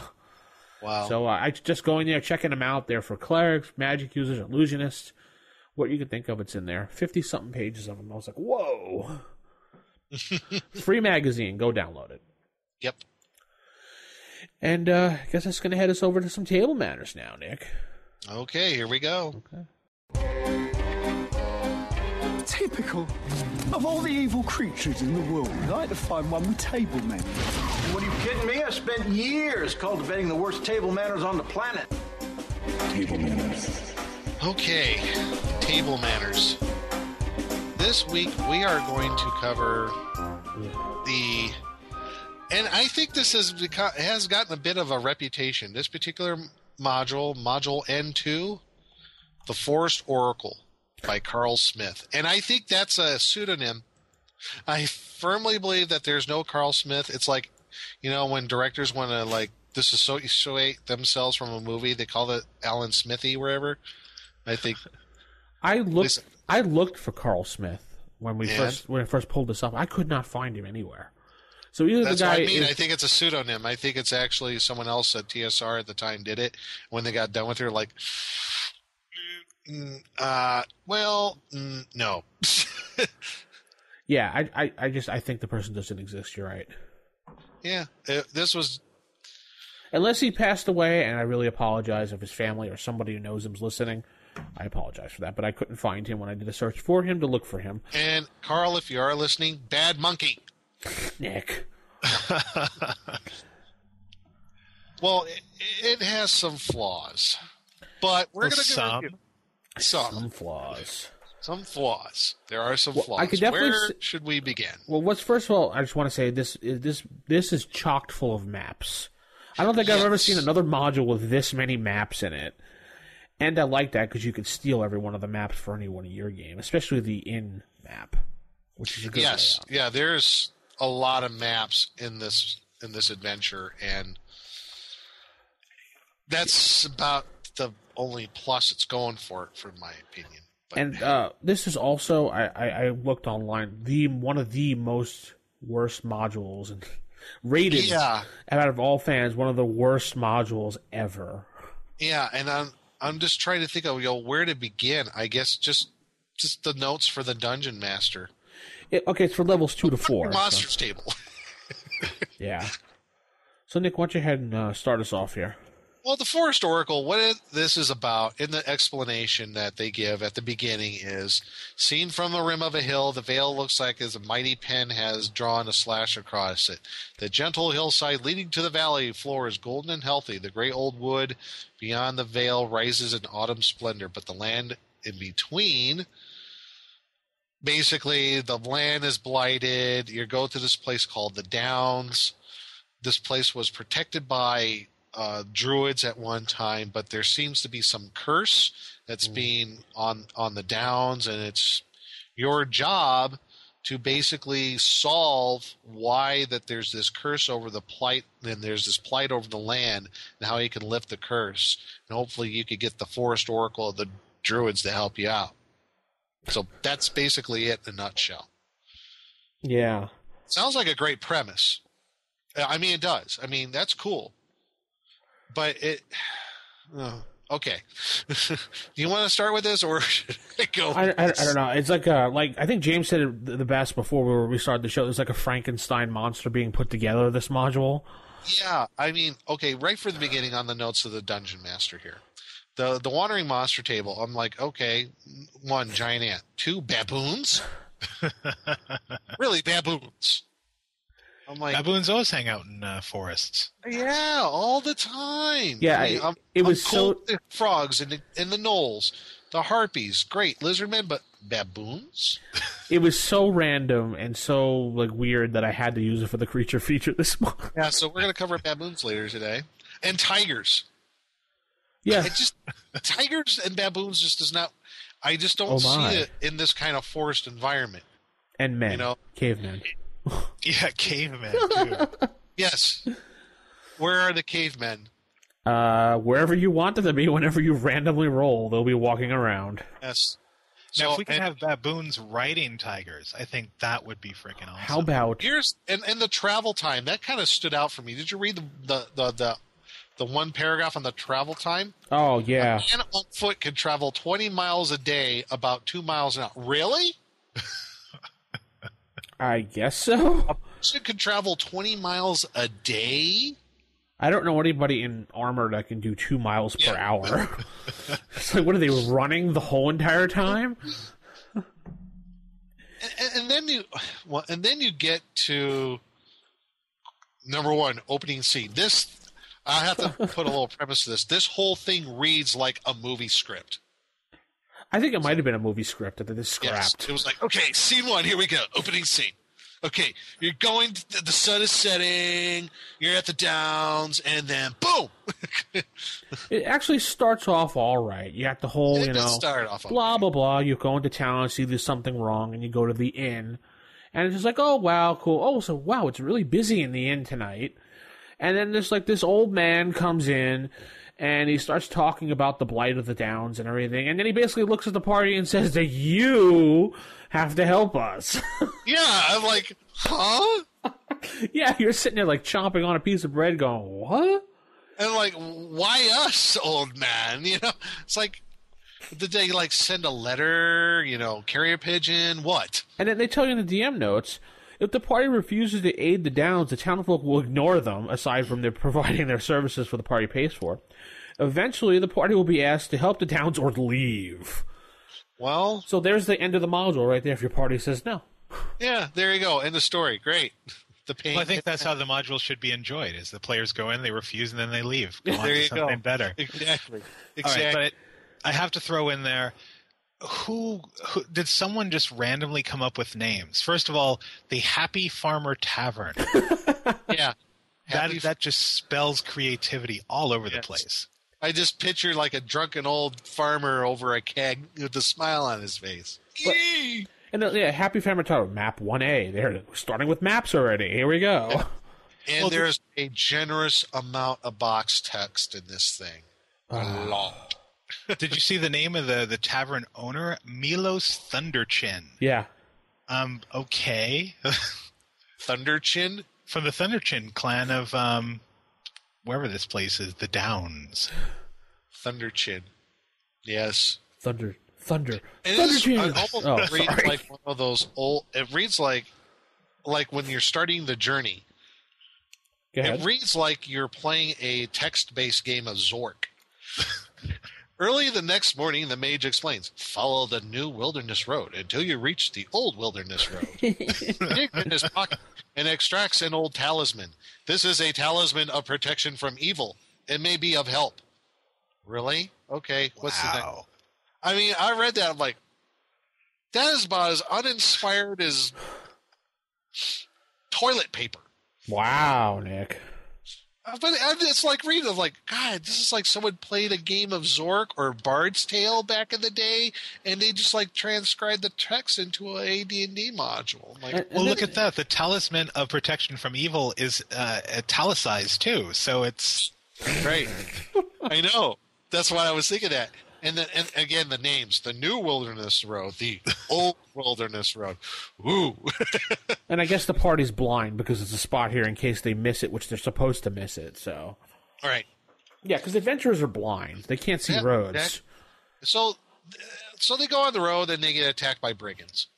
Okay, and the brigand. This is another thing. There was a real pet peeve from me about this module. Yeah, and I think you guys probably caught this on here, that the one leader has a sword +1. What kind of sword? Sword +1. Is it a long sword? Is it a broad sword? Is it a bastard sword? What kind of sword? I have a feeling, and I've seen this throughout the text of this module, I have a feeling that this was originally written for basic. Yeah, I thought the same thing, too, after reading the whole thing. I really did. Yeah, there's also another point here, too. Of the magic items. There's also another point here where it says mail +1. Right. What type? Plate mail, chain mail? What? Email? What? Yeah, an email +1. Bling! You've got mail. So, kills you. Yeah, it's like, and the guy says, armed with a sword and spear. What kind of sword? What kind of... What? All right, fine, I'll wing it. You know, they both apparently do the same damage too. They both do 2 to 7 points. So right. It's one of those infamous sword spears. Well, it says sword plus 1 damage 1 to 6. I'm assuming then it's a short sword. Then okay, fine. So they deal with these brigands. They find us, and I have to say the magic are it's pretty lame on the magic in this module. A scroll of gaseous form. Well, we'll get onto the potions in a second because there's some weird potions. Why is every gift from an NPC a potion? Yes, and that's another in this whole module. Everything's a flippin' potion. Yeah, if you do this, I'll give you this potion. It's like, oh, thanks. Yes, I do like it if they go to the brigands' hideout. That if they mess with the corral, they get butted by billy goats. Yeah, well, this whole part could be cut out when the party kills the brigands anyway, so what's the chances that one's going to be alive at the end? Yes. Most of the party is going to be, haha, they're trying to kill me, I'm going to kill them. I know. But just in case. They deal with the brigands, and they go on to this quiet lake. Do you want to take this one, the quiet lake? The quiet lake is like I have no idea where this even came from. The Quiet Lake, basically there is a nymph there. Yes. And her lover lives in this cabin near the lake. And I guess she got jealous, and she poured a sleeping potion into the water lake with a duration potion mixed in, so that as long as you're near the lake and drink this water, you are passed out sleeping. It affects the whole lake. Yeah. Really? Yeah, one potion apparently enough to do the whole thing. Yeah. That's what kind of blew my mind. I'm like, that's one hell of a potion. Yeah, so when you go inside the house, you find her lover sound asleep because apparently she drugged him too because she got jealous. Well, he drank from the lake, I thought. Oh, well, did he? I thought he drank. Yeah, he drank from the lake, I believe. But I don't understand. She doesn't have a clue how to wake him up? Yeah, but yet she says after the party awakens Yvonne, Chloe gives them a potion to pour into the lake. This antidote for the sleep enchantment on the lake. She gives them enough to purify the whole lake, but the entire potion must be poured in. Why did she do that herself? I have no idea. Yeah, exactly. Like, oh wait, it says here she cannot awaken him and is obviously too distraught to think of a clear solution to her problem. But yet she has enough sense to say, oh, this potion here will fix the lake, though. What? What? Well, here's something fun, too.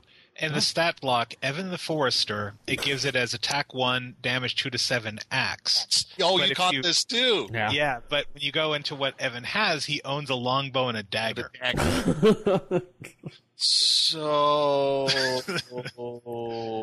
which one is it? So if he gets an axe, he's going to be really nasty, but, in actuality, yeah, he's just got a long bow and a dagger. I figured this out. In actuality, his other arm is an axe. Oh. So like Bruce Campbell had a chainsaw, he has an axe for an arm. Maybe he does damage like an axe. Maybe he's actually a monk and not a fighter. Yeah, maybe. Maybe he has an iron chop or something like that. Oh, maybe. Yeah, that part of the adventure does not make sense either. I don't even think it's even needed. I mean, what's the point? Well, it's a filler. Yeah, you don't need it though.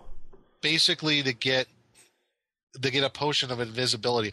Oh my god, another potion! Is it maybe to gear to see if your party's good? I don't know. I couldn't. No, to get experience points. Yeah, I guess to get experience points, but it just seems silly, this thing. It does. It doesn't fit in at all. It's just a random encounter. Yeah, literally a random encounter. That was written down. It's like the guy who wrote this. It's like, okay, I'm just going to go through the DMG here, roll up random encounters. Oh, nymph. Okay, good. Well, at least she does give them 100 gold pieces each, along with the potion, so. Whoopee! Well, if you're 4th level, yeah, it's like whoopee, yeah. Yes. Oh, this is great. The next thing. So you go to this pavilion that where the nymph resides, and you revive her lover, or you just kill them all. I really don't care at this point. kill the nymph. That's a lot of experience points. Anyway, so you go to the Wildwood Inn. Now, at first, it's actually started off pretty cool. Yeah, this is... This started off pretty good. Yeah, it did. Actually, all right. I actually like the name of the guy, Bolo Soft Soul. I actually like that name. Very good halfling name. That's a great halfling thief name. So, and I kind of like the explanation behind this guy. He's like, he was once, he's a retired thief, made enough during his life by this remote inn, does good business here. I'm like, great. He's trying to turn honest and everything, would not think of stealing from or cheating a guest. I'm like, okay, that's cool. That is cool. I like that. Then we get into what happens during the night. Okay, yeah, there's some... Wait, don't forget about the rumors, though. Oh, the rumors. Yeah, we're talking about the rumors. Oh, okay. And the rumors, some of them are okay. Some of them are like, wait a minute, I've already been through that encounter. Like the Quiet Lake is a sad place. Yeah, we've been there. Basically, it goes by the hours of the night. So if the players want to spend all night, or should I say characters, not players, characters want to spend all night in the inn area or tavern area eating and drinking. Which they are. From 6 to 10 p.m., because at 10 p.m., obviously, he closes the doors and shuts the lights off. Go to bed! Yeah, it's like 10 o'clock. All right, everybody out. I don't care. It's bedtime. It's like, I don't care if I'm making money and that 10 o'clock, I got to get my sleep. Yeah, obviously not that much of a good halfling. The tavern closes at 10 p.m. Bolo sends all customers off to their rooms. The lights go out and the tavern becomes still. Too bad. Finish your drink and get out. Yeah, I'm like, really? And then this is where it gets a little strange. Yeah, I didn't understand how he doesn't Obviously, realize. Bolo is off when he turned over a new leaf, became incredibly stupid, and forgot all about his thieving abilities entirely. Because what happens? Well, first of all, why would... Oh, I gotta gather my thought here for a second, but there's a bunch of were-rats living out of the inn using it as a base of operations, which he doesn't have a clue about. Right. Why the heck would he let were-rats in his inn? Well, obviously, they're not they're not turned into were-rats during the day. They probably look like normal people, you know? Yeah, but the way they look, though, I mean, the way they act, he would realize it. Because Bolo's an idiot. Yeah, obviously. and they have secret doors built inside the inn. Didn't he hear? Yes, I know. Like, does he not inspect his own inn for stuff? Did he not hear them making these walls? Yes, yeah. It's like, here, what's going on out there? Nothing. We're good. What's all that banging? We're doing stuff. Oh, okay, carry on. Really? So anyway, these were-rats, pretty much, they will cast sleep on the party if there is somebody on watch, so they could rob the party. Yeah. And they will keep doing it. Does it say cast sleep, or do you just have to save versus sleep, or you might fall asleep? If he, let's see, blah, blah, blah, blah, blah. This spell will be cast on each party member coming on watch until one successfully is put to sleep. So it was a spell. Yeah. Which I was just like, okay. Fine. So they cast it, and they go through the secret doors that obviously Bolo never saw, ever. No. In the past 3 months that these guys have been staying there. Yes, they've been staying there for about 3 months. And he never put two and two together that they were robbing. Oh, no. Not at all. Not at all. Because, Bolo here is a moron. So, these were-rats, what's their treasure? More potions. Yeah, a lot of potions. And some gold.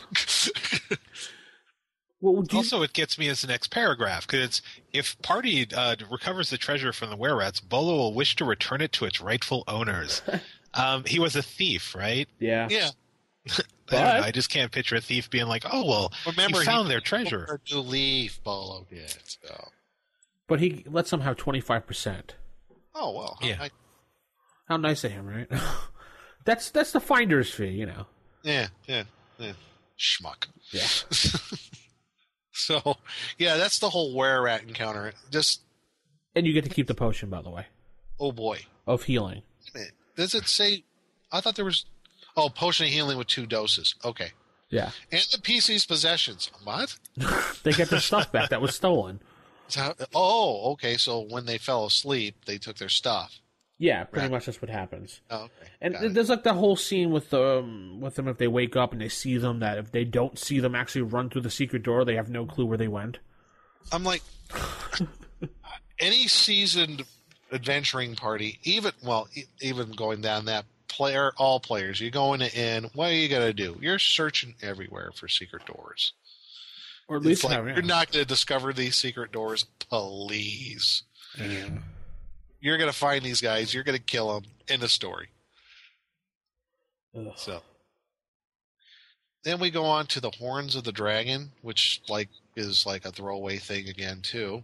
Yeah, because because Bolo tells him to follow the old wilderness road. It will lead you safely to the Dragon Teeth Mountains and the old dwarven cave.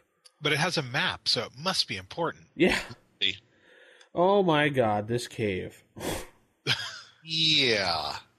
At first, it kind of started off okay. Yeah. You know, I'm cool with like the dwarven skeletons that you run across. I'm good with that. You know. What animates them to become skeletal? How? I don't know. How did they become skeletal? I don't know. How did they become animated skeletons? Obviously they died, but maybe the place is cursed. All right, I'll go with that. I think I'm gonna have to go with that too. Maybe it's cursed. I'll go with that. Everything is cursed, including the module itself. So, yeah, you run across some dwarven skeletons. They animate an attack when you touch them. Blah blah blah. Each skeleton possesses 25 gold pieces in a pouch. Apparently, they all got paid before they died. They got their paycheck and forgot to go to the bar. Yeah, all 6 of them got hit over the head. So then you get to cavern number 3. Ugh. And this is where you find probably the most annoying NPC I've ever known, just because of the text that's associated with him. Should I read this? Go ahead. Oh, yes. This is joyful. The tunnel to the northwest leads to an empty cavern. This is evidence of a mining in the past. Chipped rocks and other debris covered the floor. High-pitched laughter rings out behind a large boulder, and out steps a tiny hunched figure dressed in rags and shredded chainmail. I see you found your way in past the orcs, tee-hee-hee. You must be very, very careful, or they catches you and does bad things to you. I know, I have seen them. They can't catch me, tee-hee-hee. They try... I can't read anymore. I'm sorry. I can't. I will actually just bash my head on the floor. Yes, this guy, Thizvin Talus. Yeah, I would probably say it that way. He's crazy. Yes. So that's just terrible. Terrible. And you have to roll to see if he actually speaks correctly or insanely. Yeah, but that's just terrible flavor text. They can't catch me, tee-hee-hee. Hee-hee, they can't catch me. Oh, really? Please. A dwarven fighter talks like that who's insane? No. Oh, he's insane. Oh, well, he's just stupid too. Oh, okay. So yeah, gosh. I know why you're here. From Craftly, the orcs have searched for ages for my secret. They can't have it, tee-hee-hee. Oh God. No one can have it. Yes. Unless I want them to. So, yeah, he travels along with you, I guess. Because there's orcs in this cave. That's why. Yeah. There's a lot of orcs in this cave, actually. Yeah.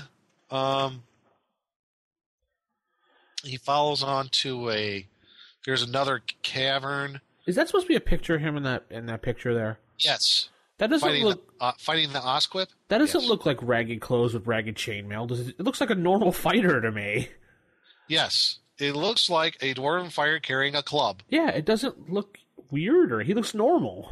Yeah. This probably came from like the Jeff Easley stock art collection TSR had stockpiled somewhere. Because, it doesn't fit the scene at all. No. I mean, just with the Osquip, yeah. Maybe they had this pit. Maybe the I don't know. Maybe, and apparently, the Thistlevein guy turns into the Incredible Hulk during the battle, so... Yes. So, they find a suit of chainmail and a sword +1. Obviously, we are not sure what kind of sword it is. Thizvin knows what the items are, but he must be sane to tell the party the truth. Otherwise, he will tell them they're bracers of fumbling, chainmail +3, and a cursed sword. Now, this cursed sword thing, what the heck do they mean there? In the parentheses thing. I don't know. I didn't know what the SSESX minus, is that minus or plus? Plus 2. Yeah, I think that was meant like that you were supposed to put in. Oh, short sword.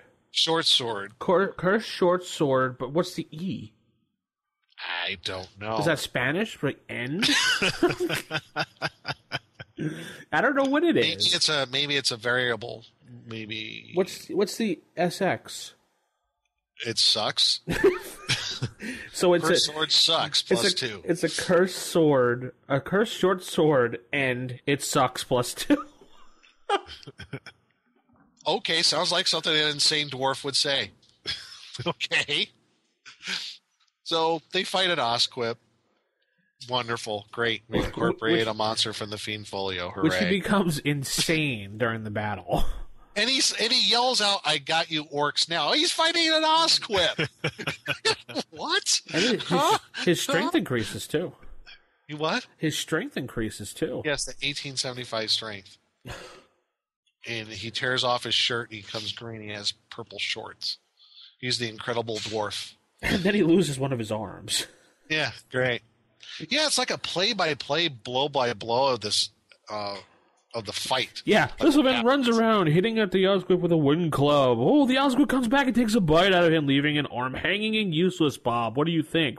Well, the Osquip used a really good position there when he jumped with all 6 legs in the air, biting on the arm.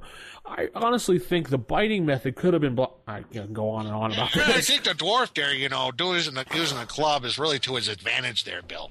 I think maybe he was watching wrestling at the time and heard them doing play-by-play commentary, so he decided to add it in. Yeah. It's like this module has Tourette syndrome. So you get to another cavern, there's some giant eels. Yeah. A little wink and nod the Gary Gygax. If you slit them open, you find a ring of fire protection. But here's the thing: it says in the first one, and a magic wand with one remaining fireball in the second. Well, why don't you just say a wand of fireballs with one charge? I don't know. Oh, because the editing in this is atrocious. Yes. Yeah, really. Yeah, and caverns. Editor was, and then there's the orcs. Anne C. Gray was the editor of this. Well, he should be drug out in the street. She should be Anne. Well, she needs a bad talking to. Wretched woman! So they find the orcs. They're part of the Bloody Hand Band. Who cares? The Bloody Hand Band. That sounds like something from Josie and the Pussycats. Yes. We're going to fight, or the Partridge Family. Today we're going to go against the Bloody Hand Band. Yes. So they might get captured. And, I think, yes. Oh, and this is where it gets to the treasure that they have. Oh, yeah. More potions. If they're not captured, they kill these orcs. More potions.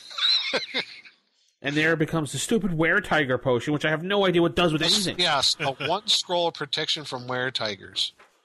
Really? A scroll of protection from undead. Okay, that's useful. Okay, cool. Potion of speed. Useful. Potion of plant control. Potion of giant control. Which could come in handy. A scroll from protection from Were-Tigers. That clinches it right there that this guy who made this just randomly put in. He just let the dice go, man. Yeah. He just randomly, whatever happened. This was made over a weekend. I have to say the next picture that's it of the orc standing there with the spear looks like he's ready to fart. It's like, hold on, guys.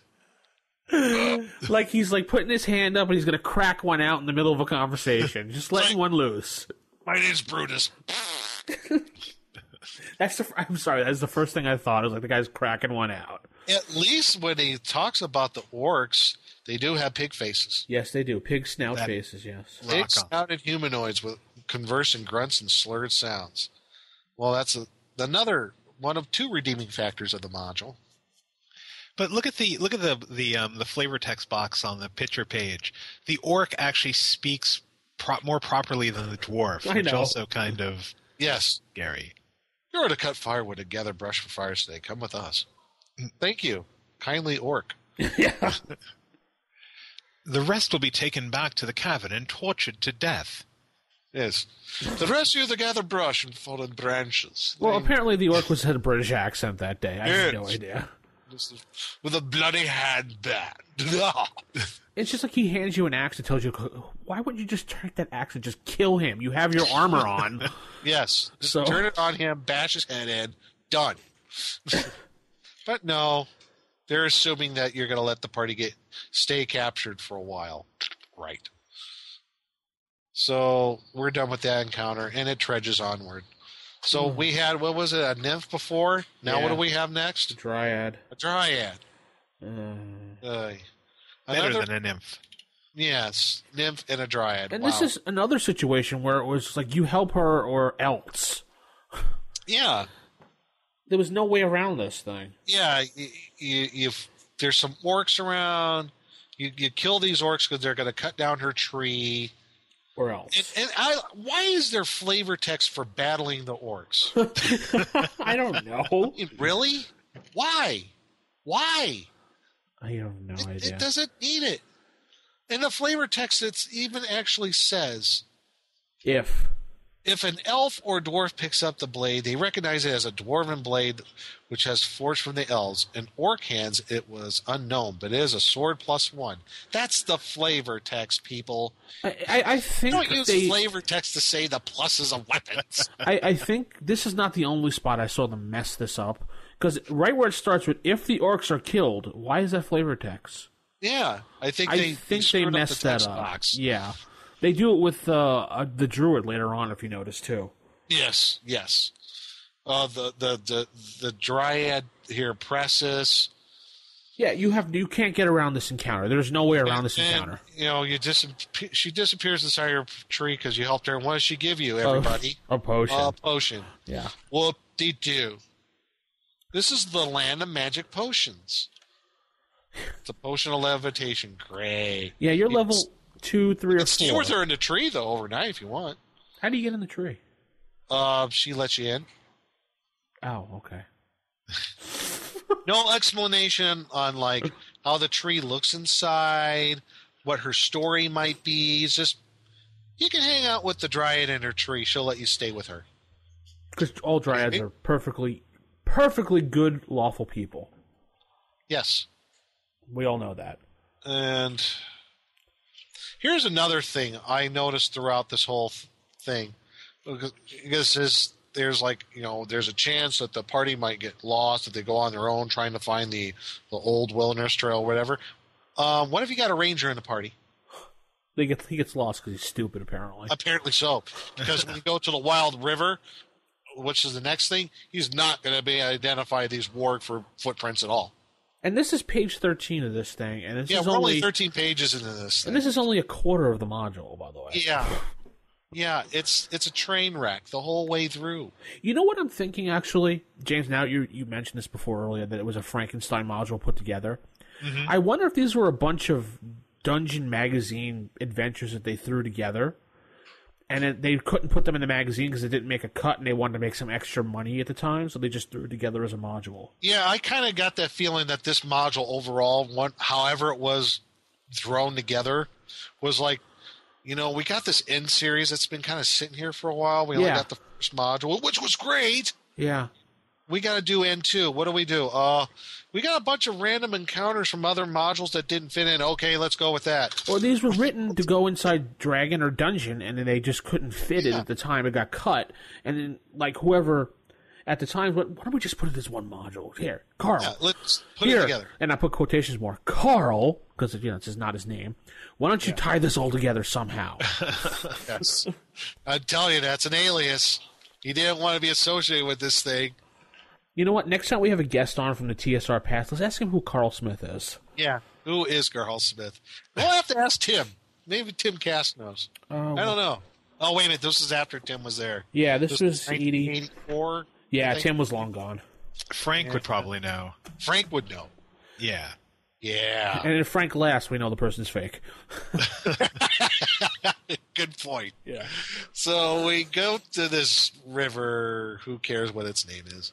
And It's a wild river.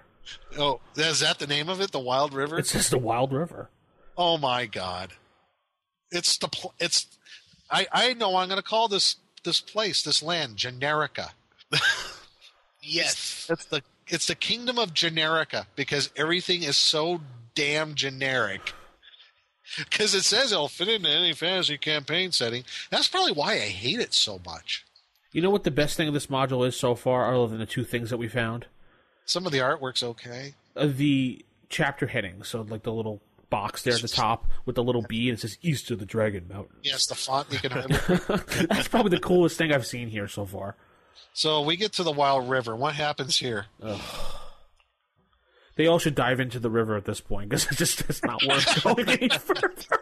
Just put yourself out of misery. Just drown yourselves. There's this stupid rope bridge there, which you have to walk on, but it doesn't tell you how much weight it could hold, or just that one party member could go at a time, and when he reaches the middle, the other party member can start moving. How are they supposed to know that? Yeah. I kind of looked at that and I'm like, I wouldn't think that if I was playing it. So I love the random item that could be lost in the river. Number 3. yeah. A magic item is lost, or 200 gold pieces that the party member has now. Exactly 200 gold. Really? If you don't have that, too bad, you lose it. It's like the river just like reached up with a hand to your backpack. Snatch. 200 gold. Ha-ha. The river knows. It counts money. It's an accountant for a living. Apparently so. But falling... Really? So falling off this thing, you roll a dexterity check, which is fine. But then you roll another dexterity check to see if you straighten up. He must once... Yeah. The water sweeps the party member towards some rocks near the eastern shore of the river. He must once again roll his dexterity or less to receive 1 to 2 hit damage being battered on the rocks. So if you fail your first dex check on the... That's when he falls. I'm talking before he falls. No, that's after. Is it? I thought there was a part he had to roll. No, you have 2 dex checks basically you're making here. If you're going across the bridge, you make a dex check, you fail, you fall in the water. As you're being swept through the river, you got to make another one so you can avoid the rocks and be bashed against them as you're being swept down the river. And then I scroll down these. Oh, yeah, look, each member must attempt crossing the bridge, must roll a dexterity check or less. If he fails, he must roll again or fall into the water. So there's actually 3. Yeah, he has a check to see if he falls and a check to see if he actually falls. And then another check to avoid the rocks when you fall in. That's kind of weird. Yeah, kind of redundant. It's the Department of Redundancy. And then we get more maps. More maps. I have to admit, I do like the ruins of the castle. That's a pretty good castle map. And the inn is perfect for if you just want to steal that for your adventure. If anything, folks, just pilfer this thing for the maps. Yeah. I mean, it's pretty much... Well, also going back to what Vince was talking about, realistically, you can just take this module, piecemeal it out, and it's like, I need an encounter in a wilderness. You know, I mean, you could just throw something in from you. Because it's so convoluted in its as far as how it's connected. You could take any one part of this thing and just throw it in as a random encounter in any other game. I'm telling you, this had to have been written for piece by piece for a Dragon magazine and didn't make the cut. Yeah, something like that, or a bunch of other adventures that were already previously published. And these were like the throwaway encounters from them, something like that. Yeah. So you get across the river, you get attacked by wargs. The west bank of the Wild River. The west bank of the Wild River will be. And then you get to this castle, Castle Karn. Karn. Is Richard Karn there? Oh, never mind. No. Sorry. Wish he was. Be nice. So I don't think so, Tim. And this is where I get really, really mad at this thing. You really anger towards the module, Nick? Come on. Yes, I got angry at it. I got angry at quote unquote Carl. Karn. So yeah, I think Karl. No, the guy who wrote the thing. I think you were angry at Karn. So you get to the castle, and It's a complete utter waste of time. it is a complete utter waste of time. You don't need to go there right now Yeah. because it's virtually empty, which it shouldn't be. Well, I guess to save the prisoners. Maybe that? Yeah, but why not have the goblins in there the first time? Because they're not supposed to be there until the second time when the druid tells you to go back. Woo woo! Railroad adventure, here we come.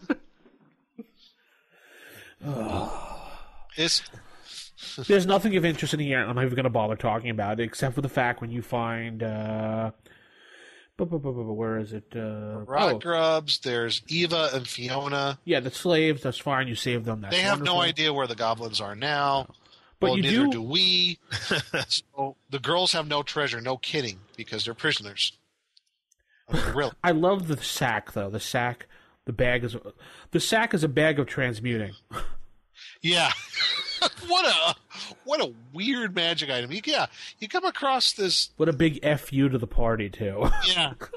So you fight these giant rats. You find jars with pretty good loot. 10,000 copper pieces? How did they fit that into a jar? Yeah, that's what we're trying to figure out.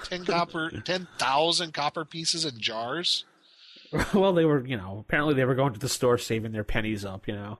Like the old people, they put it on a little shelf, they put a penny in it every time. Bag of transmuting. This thing is worthless. You put the stuff into it thinking, all right, cool. And then you leave and Yeah, it turns into junk. turns into junk. It's a cursed item. Yeah. You put a cursed item like this in a low-level module. That's just freaking mean. So I told you, it's a big F-U to the party from the It GM. is. It's like, because you find all this, you got to put the 10,000 copper pieces in something. Let's put it in the bag. Well, there you go. Wrong. I don't know. This area is just weird. It makes my head hurt. It does. Yeah, definitely. Hey, James, jump in anytime when you want to rant. I think your rants are pretty much on par. I mean, please, because my voice might give out before I get to the end of the module. I swear. We're just about halfway through on page 20 of this module. We're at page 20, 21, something like this. Okay, so now we finally get to the flippin' druid. Oh. The druid thing is just like, oh my god, go through this, go through that, climb this, and then Then you finally get to quiet. him. Oh my god, the druid was just... Yeah, just to get to the druid, when you actually get to the druid, you still have to get to him. Because there's all this flippin' flavor text. There's like half a page of flavor text. Just get me to the guy. And then to get to the druid, you have to be disarmed. Yeah, what party in their right mind is going to take off their weapons?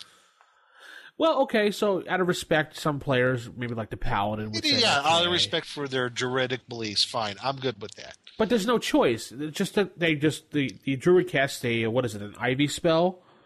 But where is it? And this guy lives up in the rafters. Yeah, he casts a spell that holds the party captive while the guards disarm them. Yeah. So you are disarmed no matter what. And this guy lives up in the rafters, I guess. You got to take this weird Ladder, and he's like, I don't know. He's like, I don't know. and he's all creepy and old and everything. He's all creepy and old, and One thing here that I noticed. Okay, when the High Druid actually speaks to you, again, this is part of the flavor text. It shouldn't be there. Like, if the party relates the story, why is that being read to the players? That whole area right there, Nick? Right where the High Druid speaks on page 21? To the High Druid, or the High Druid speaks? The High Druid speaks. Oh, I see, in the middle there? Yeah, it says, if the party relates the story without exaggeration, including what they aided the nymph and especially the dryad, the High Druid acts pleased. He motions for them to be seated on the floor at his feet. Then it says, if the party lies to him about the nymph or the dryad, he knows it and asks that the person leave. Yeah, that shouldn't be in there. But again, bad editing. This right here, and then if you look to the right, when he asks to go about the Castle Karn, how does he know this, but doesn't know that they've met the Castle Karn already? Right. How would the High Druid not know they didn't go to Castle Karn, but yet know about the Dryad and the Nymph? He's like, the High Druid is unaware that the party has already found the goblin hideout unless the party tells him. But he knows about everything else. Why that one thing? Yeah. Well, also one of the things, too, and this again just goes back to the bad editing, is that for some reason when the High Druid speaks, he actually says wood, spelled W-O-O-D-E, and Yes. old as an O-L-D-E. So it's just, is that like his accent? Does he actually go, The Greaty Oldie Woody? Woody? Well, The Greaty Oldie Woody. Grandpa, keep it to yourself, all right? Woody.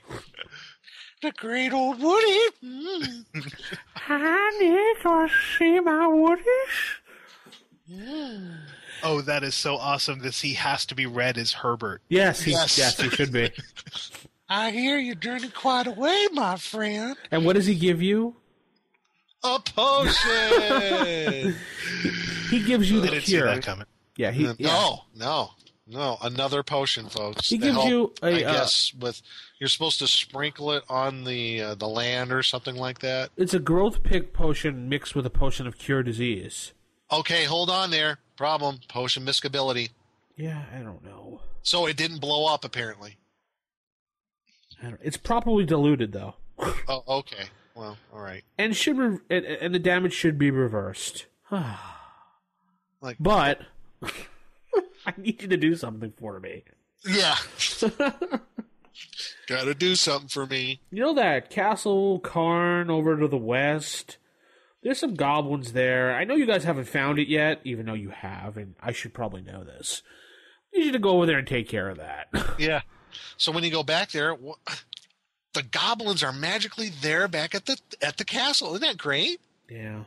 And they weren't there before. They must have all just went out, just goofing off. They didn't leave a few guards behind. Well, you read that text back there from the DM. It says there's no goblins there, and they will not return until the party left. So maybe they're waiting outside the edge of the forest. I can picture this band of 30 goblins. They're all, we're getting home. What? Hold on. Wait a minute. There's 6 adventurers in there. We better wait. Wait. We might die. We can't go back in there until they leave. You got that, Crag? Okay.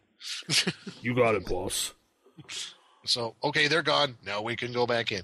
And they didn't leave like 5 or 6 goblins behind to guard the place. If I was running this thing, if I was running this thing, I'd have to be drunk. And 2, Especially I with would leave at least 6 or 7 goblins behind to guard the dang place. yeah, at least to guard the prisoners that they have. Yeah, like they left the prisoners unguarded. I mean, It's like goblins are dumb, but they're not that dumb. Yeah, especially all the gold, whatever else they have. Which just screw it. No one will go in there. 10,000 copper pieces, a few hundred gold. We're fine. It's We're like good. a king of his castle taking every one of his soldiers out on a campaign and leaving nobody behind. Yeah. Not even the peasants. No. Oh, so when you're coming back to the castle, they do have some people on guard because they're aware since you broke in and trampled all over through everything. Yeah. Who's been sleeping in my bed? This part is really just kind of odd. Yeah, it's not set up well because it's all a jumbled piece of crap. But I had to read the encounter over with the goblins and the wargs. yeah, And how they got, because at first they're like, if the leader comes down this and the goblin goes down, they come down this, and I'm like, whoa, and these come down to 4th, but I thought we were at 10th round already, and yeah, I had to go back and read it yet again because I didn't understand it at first. yeah. It's weird. It doesn't flow very well. Where is it? Including the goblin leader, all 6 guards. There are 21 goblins. The remaining 14 stay at the main hall and attack all the guards respond on the first round. If they're alive. It's our life. Yeah. The goblin leader responds on the 3rd round. On the 5th round, I respond. on the 5th round, 7 goblins come out of the main hall to assist. For the next 4 rounds, 1 goblin comes out, and on the 10th round, the last 3 goblins come out of the main hall and fight with their comrades. When the leader, now it goes back to the leader all of a sudden, comes out of the tower, he yells something in goblin. The wargs answer with a loud howl from their kennel, which I don't know how they get out been of. reading Tolkien. Which I don't know how they get out of their... How do they get out of their kennel without someone releasing them? But anyway. So, they come out of their kennel between rounds 5 to 9. Yeah. Vince, don't try to make any sense of it. It's like reading the Necronomicon. It just, no. It's like the Yeah. And then they talk about, oh, by the way, if an adventurer is smart enough to use the sleep spell, we got it covered. Yeah, we're good, guys. Yeah, we got it covered. So what we're going to do is when the magic user casts sleep, we're going to say one of the goblins is smart enough to start waking everybody up. Yeah. Brilliant. But yet they weren't smart enough to leave at least 6 guys behind before. And then they have that Go figure that one out. And then they talk about the gold and the copper, and if you didn't find it the first time, apparently, if you're stupid. So, yeah, we're repeating ourselves. Yeah. Oh, and then there's a bugbear trap later on down the road. Oh, yeah. You go back to the droid. Who cares, right? So, stupid droid. Oh, so, yeah, you go back to the droid. It's like, great, wonderful. Tell him you killed the goblins. Great. Go to a bugbear. You get a chance to rest. You what? You get a chance to rest with the druid. Well, whoopee. And you think at this point the adventure's over. All you gotta do is go back and give him this potion. No, it's not over. It's far from over at this point. Go in peace. I advise you to use the lower river crossing. Yeah. I hear that orcs mass to the west of the Wild River Upper Ford. Wait for you. They got popsicles. I got some popsicles in my basement. Popsicles with the orcs. Yeah. So there's a camp of bugbears. And this is where you said where the suit of mail. Yeah. Yeah. What is it? Chain? It's just a suit of mail plus one. Plus one. Human Again, size. Another. I think this goes to my believing that this was originally written for a basic D&D. But bugbears managed to gather up 200 platinum pieces. Yeah. Were rich merchants going through this area? Yeah. Wow, that's a lot of platinum for a bugbear to carry. Well, not just that, but none of these bugbears aren't going to wear this suit of mail plus one. No. It's human sized. They're not human sized. Oh, okay. Well. And here we go with the silver tipped non magical spear to go with the protection from were-tigers. Yeah. There are none in the dang mod. It's just something random thrown in. Yeah, maybe they were going to go with a were-tiger thing, and they just said, drop it. And guess what, Nick? We get to go back to the Wild River. Wild River! In the land of Generica. Well, this is cool because you get to fight some giant frogs, and I like giant frogs. Those are cool. I didn't see that one coming at all. Oh, no. More random encounters. Then the thing gets weird. Yeah. Now it gets really weird. I thought there was a baboon in that picture. Nope. Honestly, ladies and gentlemen, you thought the random encounters were really random before, even though they're charted out. Let me tell you, I honestly thought that picture was a baboon because I have mine in black and white here, printed out. Yeah, mine's black and white, but that's yes. They're going to go through these mountains and they're going to encounter a Yeti. Yeah, which is really weird. Yeah, because the Yeti is attempting to just take a person and carry off with them, and too bad. Yeah. And the party doesn't go after him. He saves versus death, and he's dead. Yeah, that really ticked me off. I'm reading this paragraph. I'm like, well, what? Should the party decide not to pursue the Yeti, the victim must save versus death or die horribly. What? Why? But if he does save, he gets to successfully get away. Why? And then Why does he have to die? Apparently because the Yeti wanted to kill him. I don't know. And the Yeti keeps coming back, annoying the party. Just save versus death. Why? Just save versus death. Oh, you're dead. What? Yeah, save versus... Blackleaf apparently was in this module. Blackleaf is dead. Leave now. Yeah. He's got a good haul there. Yeah. For a Yeti. 1,500 gold, 300 Electrum. What's the Yeti's plan here? So the Yeti's going to keep annoying the crap. 2 daggers plus 1 and a potion of healing. A potion. Yeah, another potion. Wait a minute, though. Here's the best thing, though. There is a wand of frost. That's actually pretty cool. But what's the Yeti's motive here? He's going to annoy the party until they finally chase him back to his cave so he could die. Yeah, it's brilliant.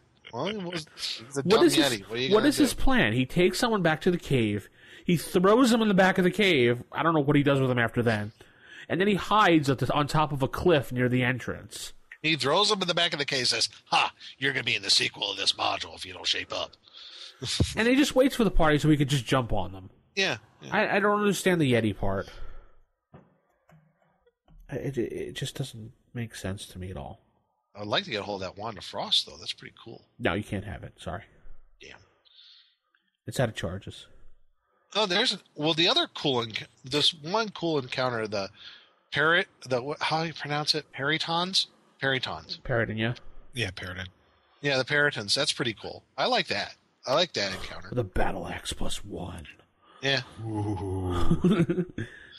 4th level character running around with a battle axe. 2000 Electrum. Wink and nod to Gary Gygax there. I hate Electrum pieces. I like them. Good, you can have 2,000 Electrum pieces. Well, we're almost done, folks. Really, we're almost done. No, we're not. Yes, we are. Because then we got the Gypsies. Oh, God. Oh, my God, I forgot about the Gypsy. Ricky, get me a drink. Why is this guy just randomly waiting in the middle of the road for them? Yes. There's an encounter with Ronaldo. You have to say it like that. Ronaldo. Good day, hardy travelers. I am Ronaldo. Does he scream his name like that every time? I think so. It just makes it better. You gotta do this with this. His story is stupid. Go ahead, Nick. Read his story of why he's there. Oh my gosh. Ronaldo is very sure of himself. He appears to know very much. No, not that story. Why he's there waiting for them. Why he's there. Oh. In the flavor text you're talking about? Yeah. All right, yes. Can I do this one? Yeah, go for it, James. Go for it. All right. Out. I'm just having too much fun. So, you do not know me, but I have heard of you. Is he Count Dracula? Not too long ago. I'm sorry. I was at Master Bolo's Inn, and some passers-by related your story. I put 2 and 2 together, and some strange occurrences seemed to make it make sense. I tried to catch up to you, but the caverns beneath the Dragon Teeth Mountains are now impassable. I figured the next best way to run into you is to meet you here, because I am a master gypsy, and I can foretell that you're going to take this road and fight a Yeti. Hey, it doesn't say that, James. Well, I know. Still. That's what it's kind of implied. But yeah, so apparently he just knew where to meet them on the road because... He shrugs his shoulders. And so I'm here. Meh. He pretty much goes, meh. I'm here. Convinced to see Madame Riva. So you can see Madame Riva. And you got Ronaldo and his merry band of friends, merry men. And they come out and they take you to Madame Riva's camp. And even the flavor text for the DM is the Great E, Old E, Wood E. Yeah. Great E, Old E, Wood E. And it's a typical gypsy camp. They're invited to partake of any food and drink that's out there. They refresh themselves. They meet Madame Riva.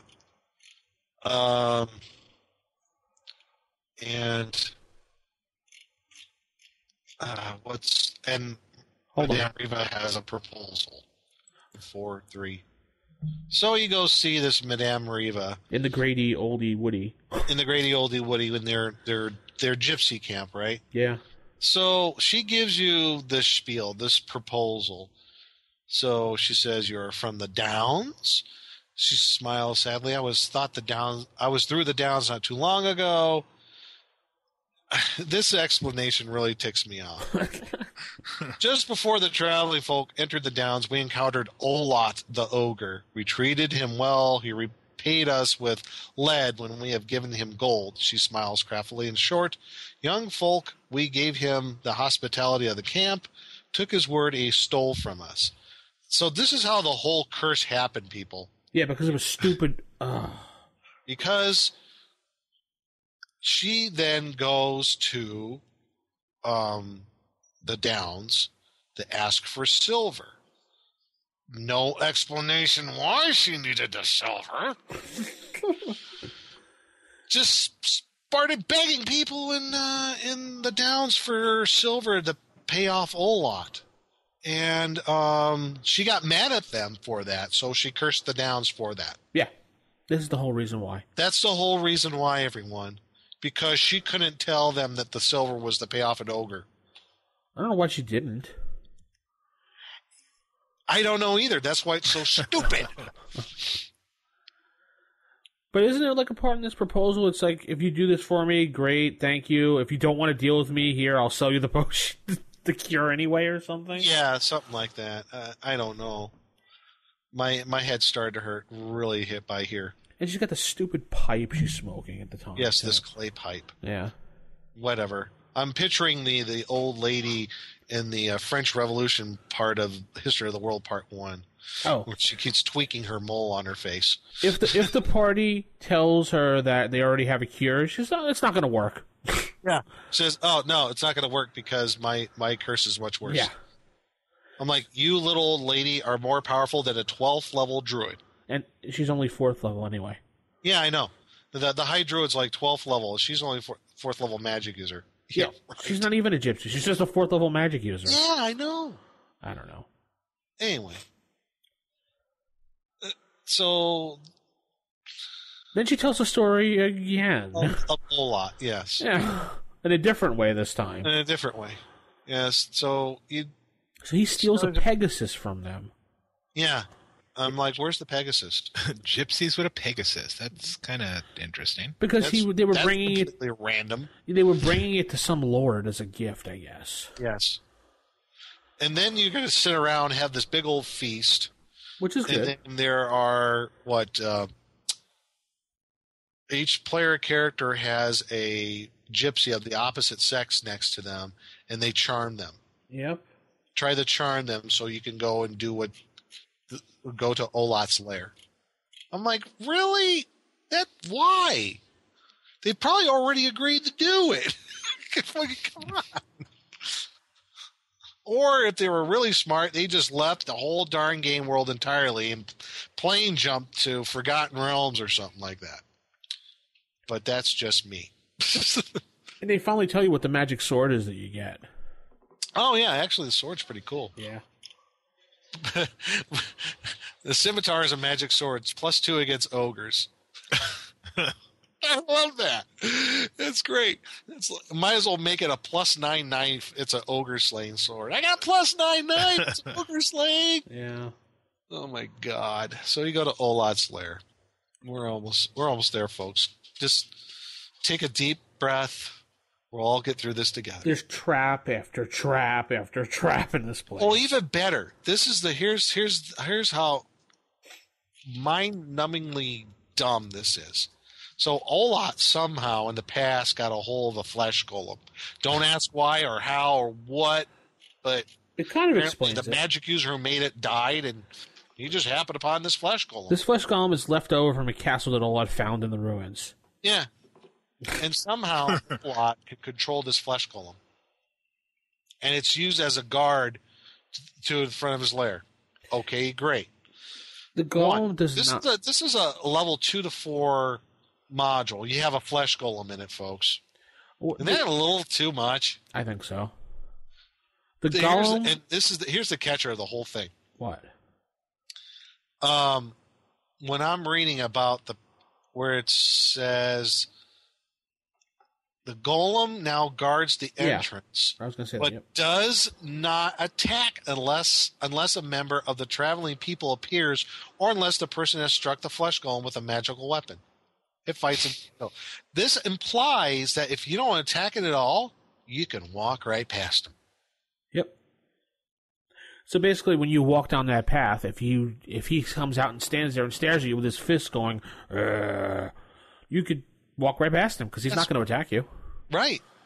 Because as it goes by the text, I'm like, okay, so you're probably not going to have one of these traveling people gypsies with you. And so if he's just going to stand there, I don't know. Then just walk right by? Well, it's okay. like it's a waste of a flesh golem, but go. If the party engages in battle, and then you declare the actions, and then the monster gets to go first, and you say he just stands there, as a party member, would you attack him when it was your turn, or would you question that? I would say he's just standing there. Yeah. I'm like, what is he doing? Oh, he's just standing there. Is he like making threatening moves? No. He's just standing there, clenching his fists and unclenching his fists. That's all he's doing. And then I'm like, Okay, I walk up to him. He doesn't do anything. I walk past him. He doesn't do anything. Okay, guys, let's go. I mean, that's well. It's like, okay. He gives you a stink eye. Yeah, it gives you stink eye. That's it. So, and then he got boatloads of traps. Even my dog doesn't like it. The dog is disgusted by the module. Yeah. So There's a ball trap, a pitfall trap, a water trap. A gas this is a trap. smart ogre. Yeah, this ogre's awesome. He's about the best thing out of the whole freaking module. Too smart for his own good to be in this thing. But the battle between the ogres is hilarious. Yeah, it is. You gotta talk about that. I just The ogre apparently likes to he has the taste for flesh. So I guess while he's battling the party members, he starts giving out little random quips of like, "Ooh, you taste great, and you would be smelling awesome inside my pot of stew." And like the magic user is like, "Oh, you're practically a waste of time. I wouldn't bother skinning you, but I'll have to kill you anyway." I love what he says about the smallest members. Yeah, that's what I just said, pretty much. It's too bad you're so puny. Out of consideration for my time and effort, you should have fattened yourself up before coming here to pester me. And it's almost not worth the time it would take to clean you and skin you. I'm like, really? Who is this guy? Dr. Evil? Yeah, apparently he's a well-speaking ogre too. So Yes, very well speaking, because all evil people speak with an English accent. I should say well-spoken is probably Well spoken. Well spoken. Yes. So after you finally defeat him, you find Silverwing. Ah, yes. Who And he instantly... doesn't attempt to escape either. Yeah, because he's been broken in spirit by the gypsies. Yeah. He's like, why am I in this adventure? And then you return back to the gypsy camp with Pegasus. Oh, wait a minute. Before his treasure. Oh, yeah, I'm sorry about that. Another potion of giant control. Oh, and wait for it. Protection from were-tigers. So not only do you have a potion of were-tigers and a scroll of protection from were-tigers. Why? And a protection from water elementals. Yes, and demons. I could see the use. But were-tigers, what are the chances? He's got a lot of gold there. Yeah, 9,000 GP. And 3 pieces of jewelry. But no value. Yeah. I just noticed that. Yeah. 3 pieces of jewelry, there's no gold piece value for them. Too bad. So sad. Wow. They're You fake. find this beautiful tiara and a necklace and a bracelet. What are they worth? Nothing. Their costume jewelry. They're costume jewelry. There it is. You have to move this giant rock out of the way to get Silverwing out. Yeah, well. You go back to the gypsy camp with no problem whatsoever. And then, then you go back to the Downs, and there's one bit of flavor text. That's it. It says, Dalon the Mage very happily says, we cannot thank you enough for what you have done. The land may once again thrive. We regret that we are unable to reward you more. You got to put like the 8-bit music going on in the background when you read this. Yes. You know, from some old 80s computer role-playing game. But we have managed to find 100 gold pieces for each of you. If you ever need a home or a place to stay, the doors of the Downs will always be open to you. And then, right there, the end. Yeah, every NPC walks away from you, and then the end. That's it. Yeah. That's it. I'm like, really? It was like the person who wrote this, like, screw this, the end. That's it. I'm done. I'm looking at the pre-roll characters. Fromo the Free Finger. Fazzle. Shard. My daughter Anna just came by here. She was raised. She goes, I heard you guys. I feel sorry for you. Even the 12-year-old knows this adventure stinks. Thank you, Anna. Was that her? Yeah. All characters possess leather backpacks, a water skin, flint tender, 1 tallow candle, 2 torches, 2 weeks' ration, a blanket, a belt pouch, the size of a small pocketbook. Wow. A spoon, and a small bowl. Spoon! A small bowl? And then there's a picture of the great oldie Woody. Yeah. Dumb picture. Yeah. Sorry. I think that's a Diesel picture, isn't it? I don't know. No. Probably. I don't know. So, yeah, I love the names, yeah. And then you finally get to the best part of this module, Nick. You know what that is? The end. The end, so you can close it and throw it in the garbage. Oh, my gosh. And write TSR and say, really? Can I have that money back? Okay, so there is the N2 module, stock 9084 from TSR. Be very afraid. 6 to 8 characters, levels 2 to 4 by TSR. And ultimately, this is what really gets me about this adventure. Besides it being, just a waste of dead wood. It's available for download at dndclassics.com. What is it, $4.99? $4.99. Don't even bother, folks. Yeah, don't do it. No. Use your $5. Buy Against the Cult of the Reptile God. Get Destiny of Kings. Get Deep Dwarven Delve right there. Great adventure. Just randomly. Well, the thing is, too, is that the end series was supposed to be novice. Honestly, if I was just buying this adventure going, wow, I want to run D&D, this would so turn me off to D&D. Yeah. This N for this one stands for nutty or nincompoop or something. Never again? Never again. Yeah, you're right. Novice, yeah, I don't know. That was painful. Why don't we take some time to recuperate and probably help each other over to the creature feature? Okay. Awesome.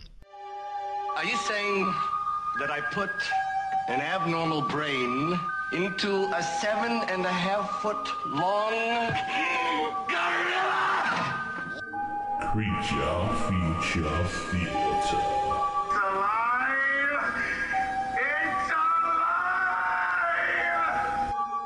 All right, everybody. Well, welcome to Creature Feature Theater. Today's beastie is going to be the baboon. From the module. From the module, because it's so damn random. Yeah.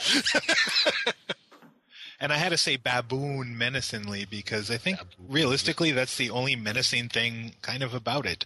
Yeah. So just stock taking it from the monster manual on page 8. It pretty much just kind of simply places them as baboons, or basically a word that I'm having a problem pronouncing right now. Herbivorous group animal. Okay. So the tribe will be led by 2 to 8 large males. Half of the tribe will be young, which will not attack. If in the home territory a tribe is invaded, baboons will attempt to drive the invaders off, but it is 90% likely that the tribe will flee if faced by determined resistance. So right there, it's kind of like, wow, I'm going to throw baboons in as something that will run away from my party. Yeah. And they're found in forests, apparently. Yeah, all the time, every day. All the time. Along with tigers. But looking into the baboon, because first of all, I have to say that I love apes and ape-like creatures. Oh, go ahead. I was going to say, if you actually think about it, well, the rules of rolling random creatures, wild monsters, wherever, a baboon could be inside that tunnel or cave. So you could be with the dwarf and a baboon could attack. Well, maybe they were, digging around. And I'm just saying. They could attack. Maybe they found that doll left of... Oh, well. Go ahead, the James. apes kind of thing. You like the apes? Well, also, Lion King, I believe the little druid priest guy was a baboon. Oh, yeah. Mistaken. So, you could have a druid baboon. Or, actually, I don't know if this is kind of off topic, but I finally seen Oz the Great and Powerful last evening. And the winged baboons that they had. The flying monkeys? Well, in the movie, they had a flying monkey, but the evil queen's minions were baboons, which just kind of made them incredibly awesome, as it were. That's cool. But looking just at Monster Manual itself, the only other baboon-like thing is looking at Demigorgon, which is kind of a two-headed baboon. Yes. But Monster Manual 2 actually gives us the Banderlog, which is kind of a little bit more fierce and a little bit more something that you could throw at adventuring parties. Isn't there... Oh, I'm sorry. Go ahead. No, go ahead. Isn't there another demon that kind of looks like a monkey baboon-like creature? I'm trying to remember it. I think it's Bar Lagura. Yes, there you go. Yeah, that's it. Because, I mean, if you think about a lot of the classic Robert E. Howard demons, like, for whatever reason, most of them were baboon-looking. Yeah, baboons or apes or something like that, yeah. And other references, obviously, then I went to find Minimals in Monster Manual 2, which actually had baboons listed as a possibility. Very tiny baboons that go around and fling their poop. Can you imagine that? That'd be awesome. You just carry around this satchel full of minimal baboons and just, like, let them go. Oh, it'd be like the little barrel of monkeys that you used to have when you were a kid, that toy. Oh, yes. That would be... Oh, wow. That'd be an interesting magic item. The barrel of baboons. Oh, me likey. We know it's going to be in Gygax magazine too. No, I'm kidding. No, but think about it. If you had them, like, charmed, they can hook their arms together, and you could just literally open your barrel of baboons and toss them up, and they would all link together. You could climb up them. Ah, there you go. Hey, see? Baboons are useful. Besides having weird-looking butts and fling their poo at you. Nick. I'm sorry. Do we have to edit that out? No. But, I mean, I guess the point is trying to actually integrate them into a story. I mean, I don't. Well, obviously, Forest Story is probably not the place to have them. Well, if you're going to do like a kind of a Lost World kind of campaign setting or a mini campaign like Isle of Dread, I think they would fit in really well. I mean, because the whole Isle of Dread, it's kind of a takeoff of Lost World by with Burroughs and what have you, and I think baboons would fit really well in there. In fact, I remember I kind of tweaked that whole module and added a few other things to it. I have like a section where there's like rock baboons where they live around some rocky areas. They throw rocks at people with really good accuracy. And I kind of incorporated some other like apes, carnivorous apes, and some other creatures. So there's like a whole section of the island where they worship this ape god and everything. So yeah, baboons could work there in that sort of setting. But I think for baboons, I mean, making them sentient is definitely another way to go.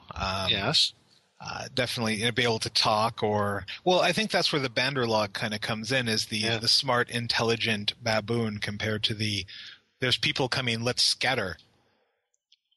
Yes, a planet where apes evolved from men? Damn you straight to hell.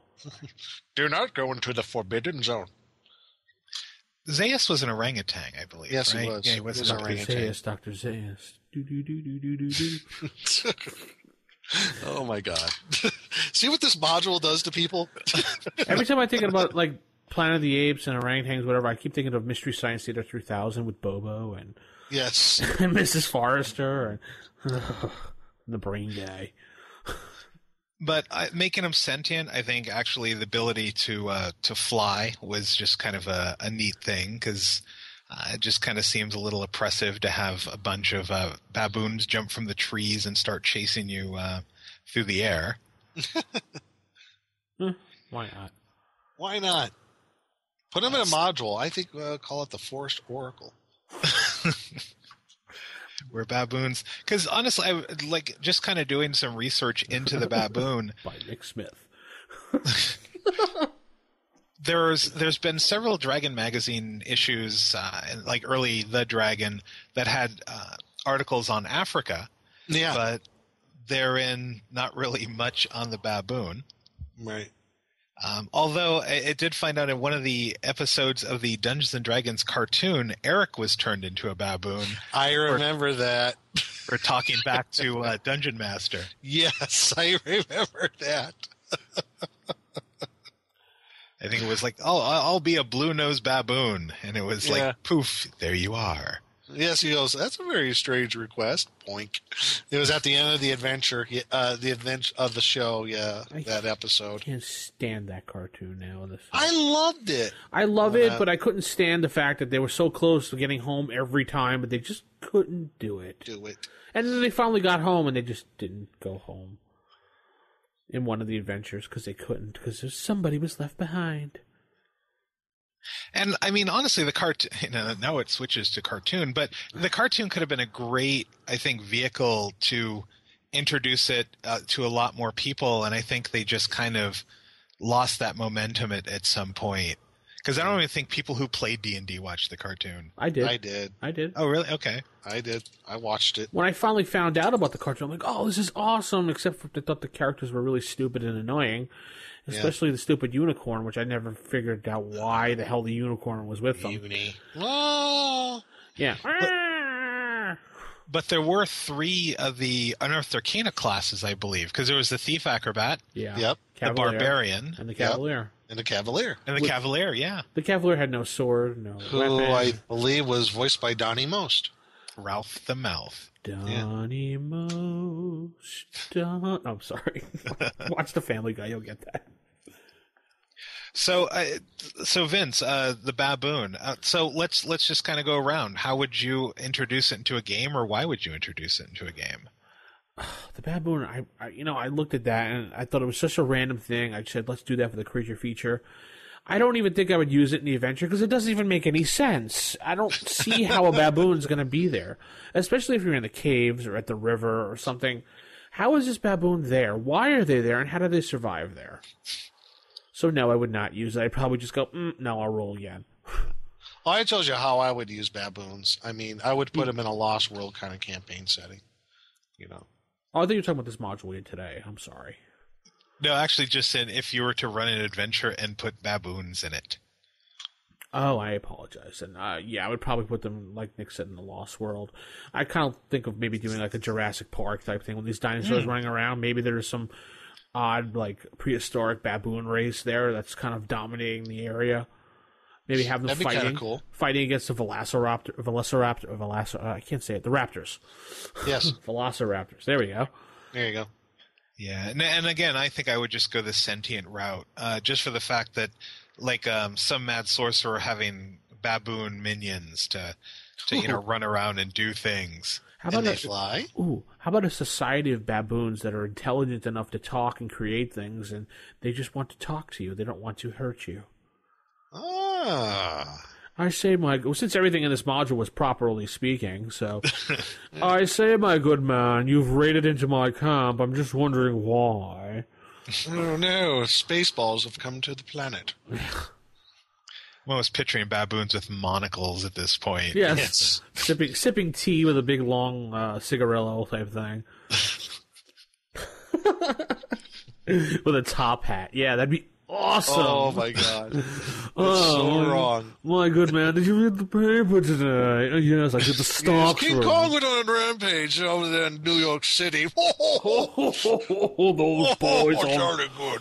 I think we're going to go out this afternoon and fling poo at the neighbors. What do you think? Oh, that's so beneath me, though. Oh, we have to do something now. It's either that or we just look at each other's behinds. That could be very fun, yes. Oh, jolly good. Well, although it wasn't D&D, it was an episode of Thundar the Barbarian where the apes try to resurrect the electronic King Kong from Universal Studios. Yeah. What a great series. And I think they're trying to wipe out the little people. They had these little hobbit type people that were and the ape people were trying to attack them, and finally their master plan was to reconstruct King Kong and send it into their village. Yes. I swear, that series was so great because, sorry I got on a tangent, but it's like someone in Hollywood just went, there's this game called Gamma World. You should make a series out of it.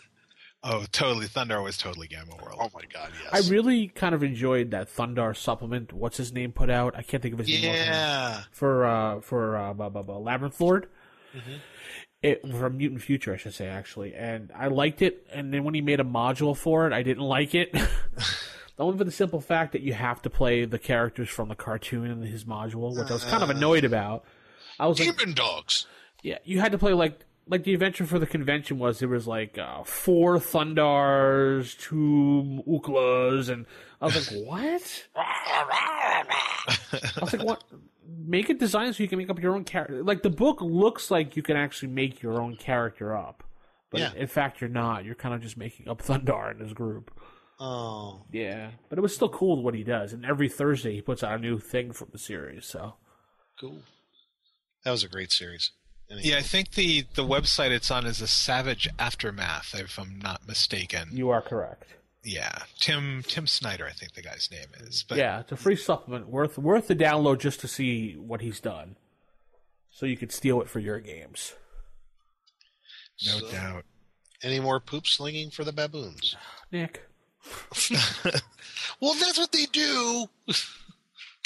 Not that I could come up with. If we were talking about gorillas, man, there was a lot of stuff. But no, baboons definitely. Honestly, I think they're.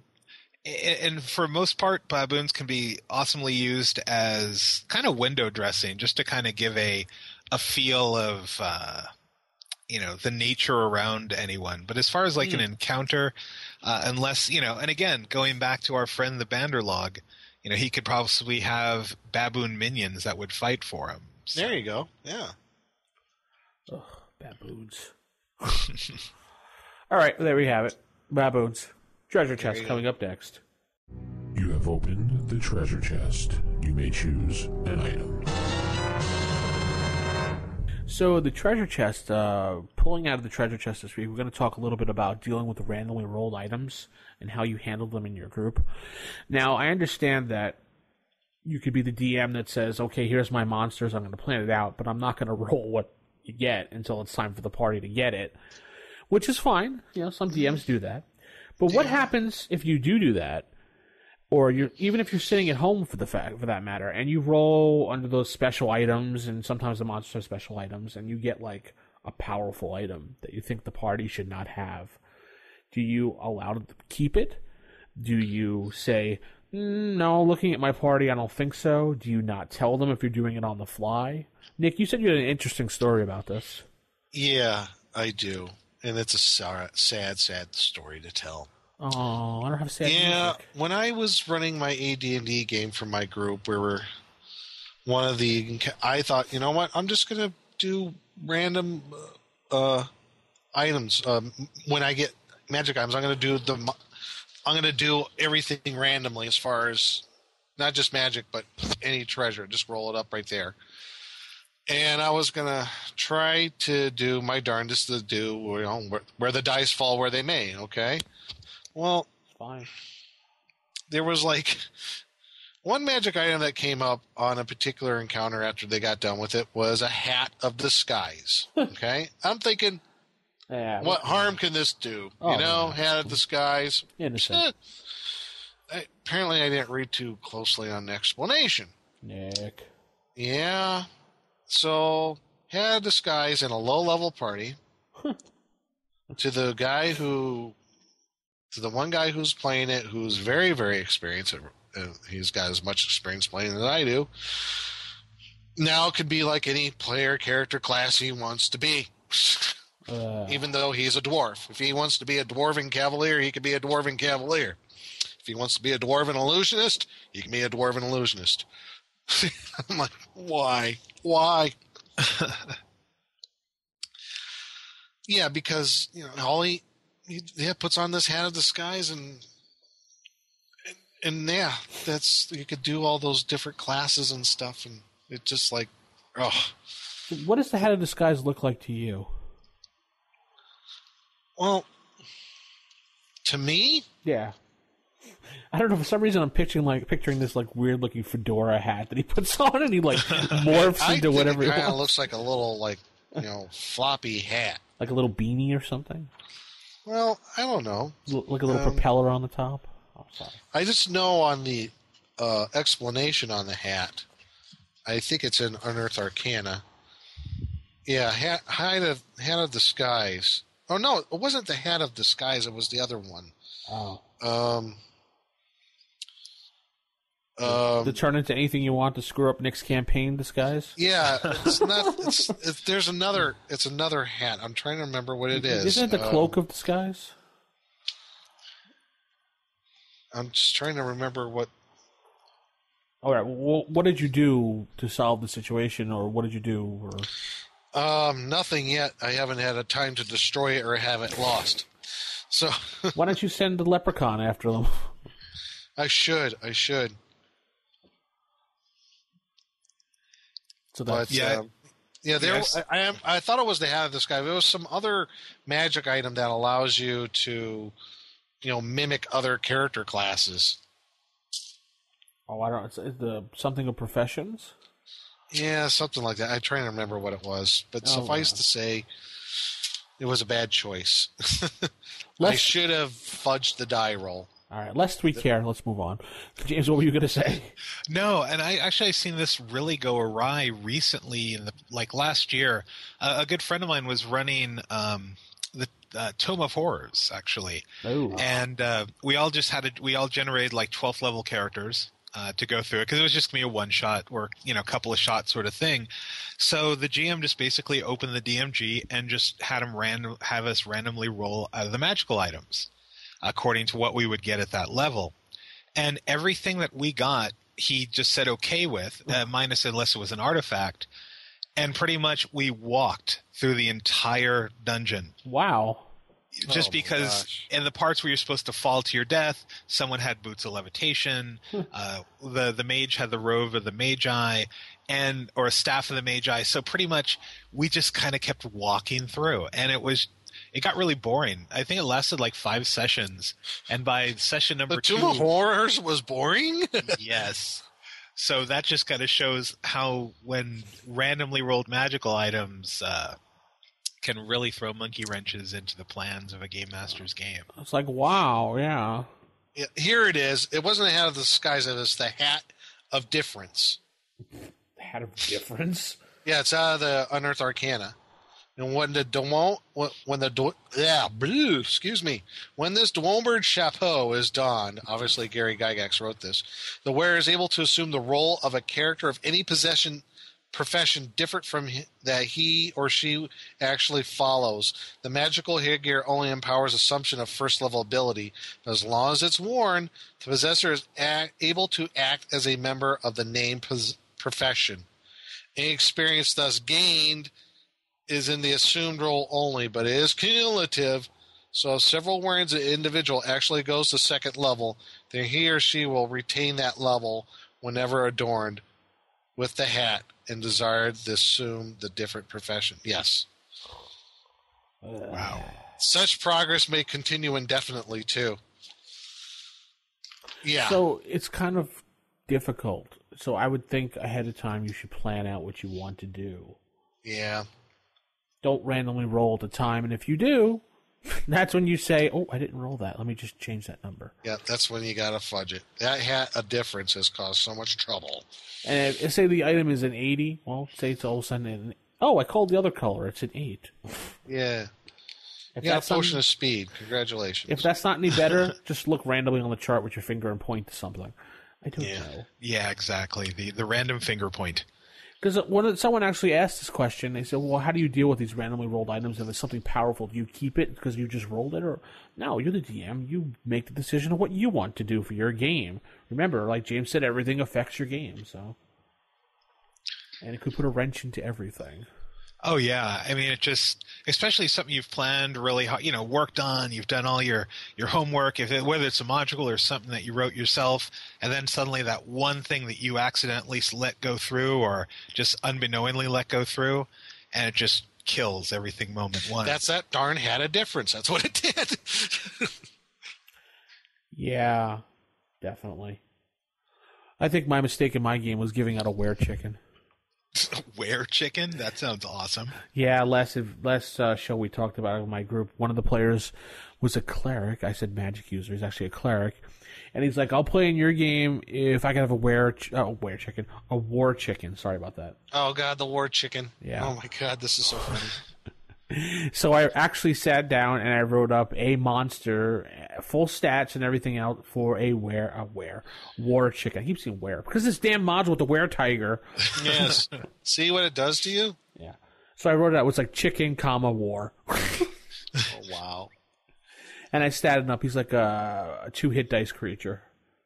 2-hit dice? Yeah. That's more than a flipping goblin.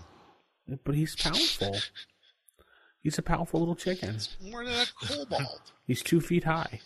Okay, that's not... Yeah, that's like the chicken out of Family Guy, almost. Pretty much. Okay, got it. So there you go. But I love odd items like that, though, just because, for example, a few years back when Frank Menser came out to New York for a convention, we were playing in this game, and he was going through the list, and he goes, okay, this is what I want, but I also want a mouse in a cage. And everyone just kind of looked at him, and still to this day, I don't know why he wanted it or what it was used for. And I've seen him now like 3 times since. I should have just said, all right, Frank, what was the mouse in the cage going to do? Yeah, what gives? You know what? I bet he doesn't even know. He probably just did it to be like random. Sounds like something Frank would do. Just to be cool, or to have people look at him and go, what is he thinking? He's Frank Menser. He must be up to something. He's legendary. Exactly. Yeah.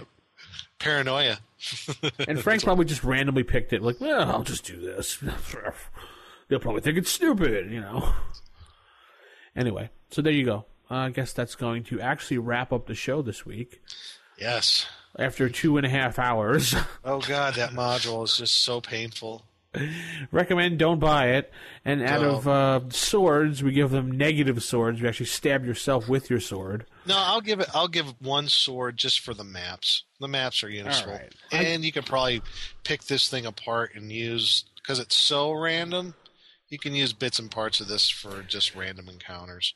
I think if I had seen this in a magazine, these bits and parts by themselves, like, you know, issue by issue, I probably would have thought, oh, wow, this is pretty cool. I could shove this into my campaign or something. If James, like, you know, Chapter 13 put one of these things out, and I would probably want to go over your house and kill you for it, but no, I don't know. Yeah, you're right. 1 sword.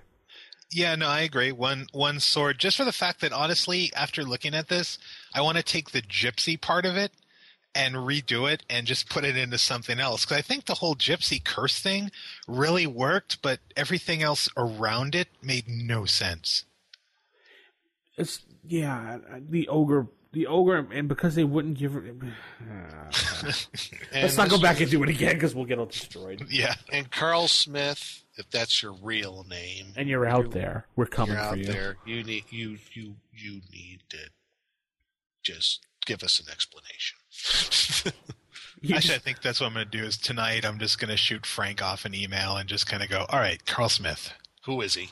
Yeah. Why did he do this? Yeah, do that for me. When you contact him whenever your meeting is or something, just, who is Carl Smith and why did he write this horrible module? And Frank's going to say, I'm sorry. That's all he's going to write back Well, with. you know, it's like, hey, they must have needed to fill a gap somewhere. They needed money. And ask him that question, though. Was this module a bunch of things that should be in Dragon or Dungeon or something pieced together? Because I think that's what it was. And they just asked this Carl Smith guy to... it's an alias, dude. Yeah, I know. That's why I did it with quotes, as you can see. To piece it together. Say, here, make some sense of this, and we'll put some fake name on it. Here, just pick someone's name. Ed Greenwood? Yeah, I don't think he was there just yet. Oh, okay. I'm almost picturing this like Trash 80 computer that just kind of randomly spit out adventures in like 1984, and they just kind of took it with the cool like Star Trek as it's computing a typewriter sound going back and forth. Yeah. That's why I said a lot of the text sounds like someone was playing Zork or Bard's Tale and just like computing. It's like, oh, that's good flavor text. Let's throw that in there. Module N2 Forest of the Oracle.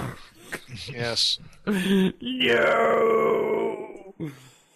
Anyway, that's going to wrap up the show. James, if someone wants to get a hold of you or they want to follow you or maybe they want to submit some content to you either for Chapter 13 or for Gygax, how could they do that?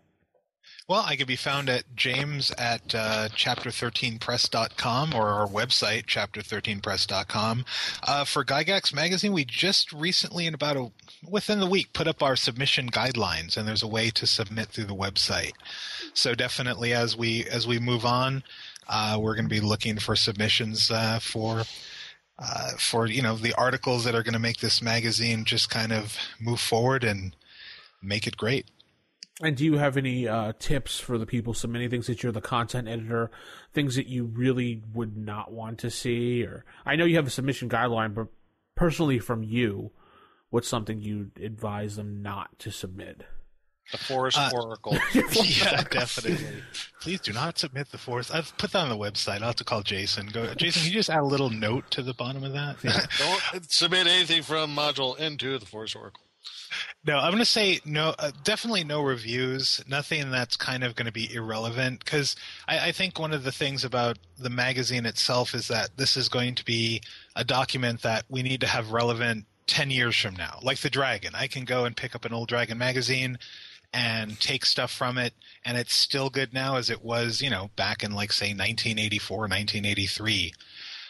So, yeah, things that are current, like, telling us about your favorite convention or telling us about a review on a new game you played or a module.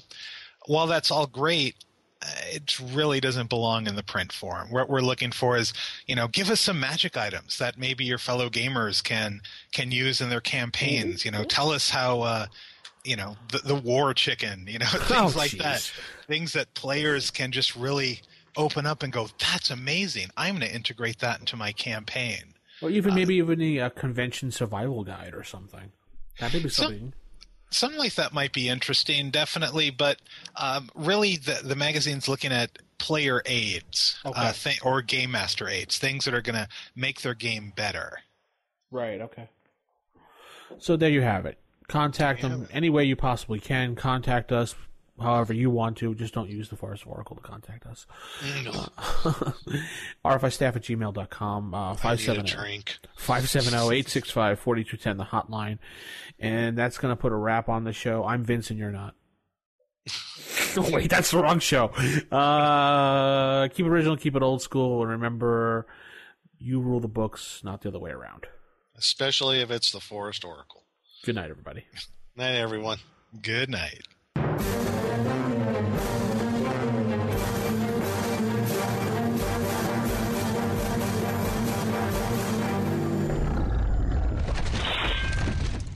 Roll for initiative.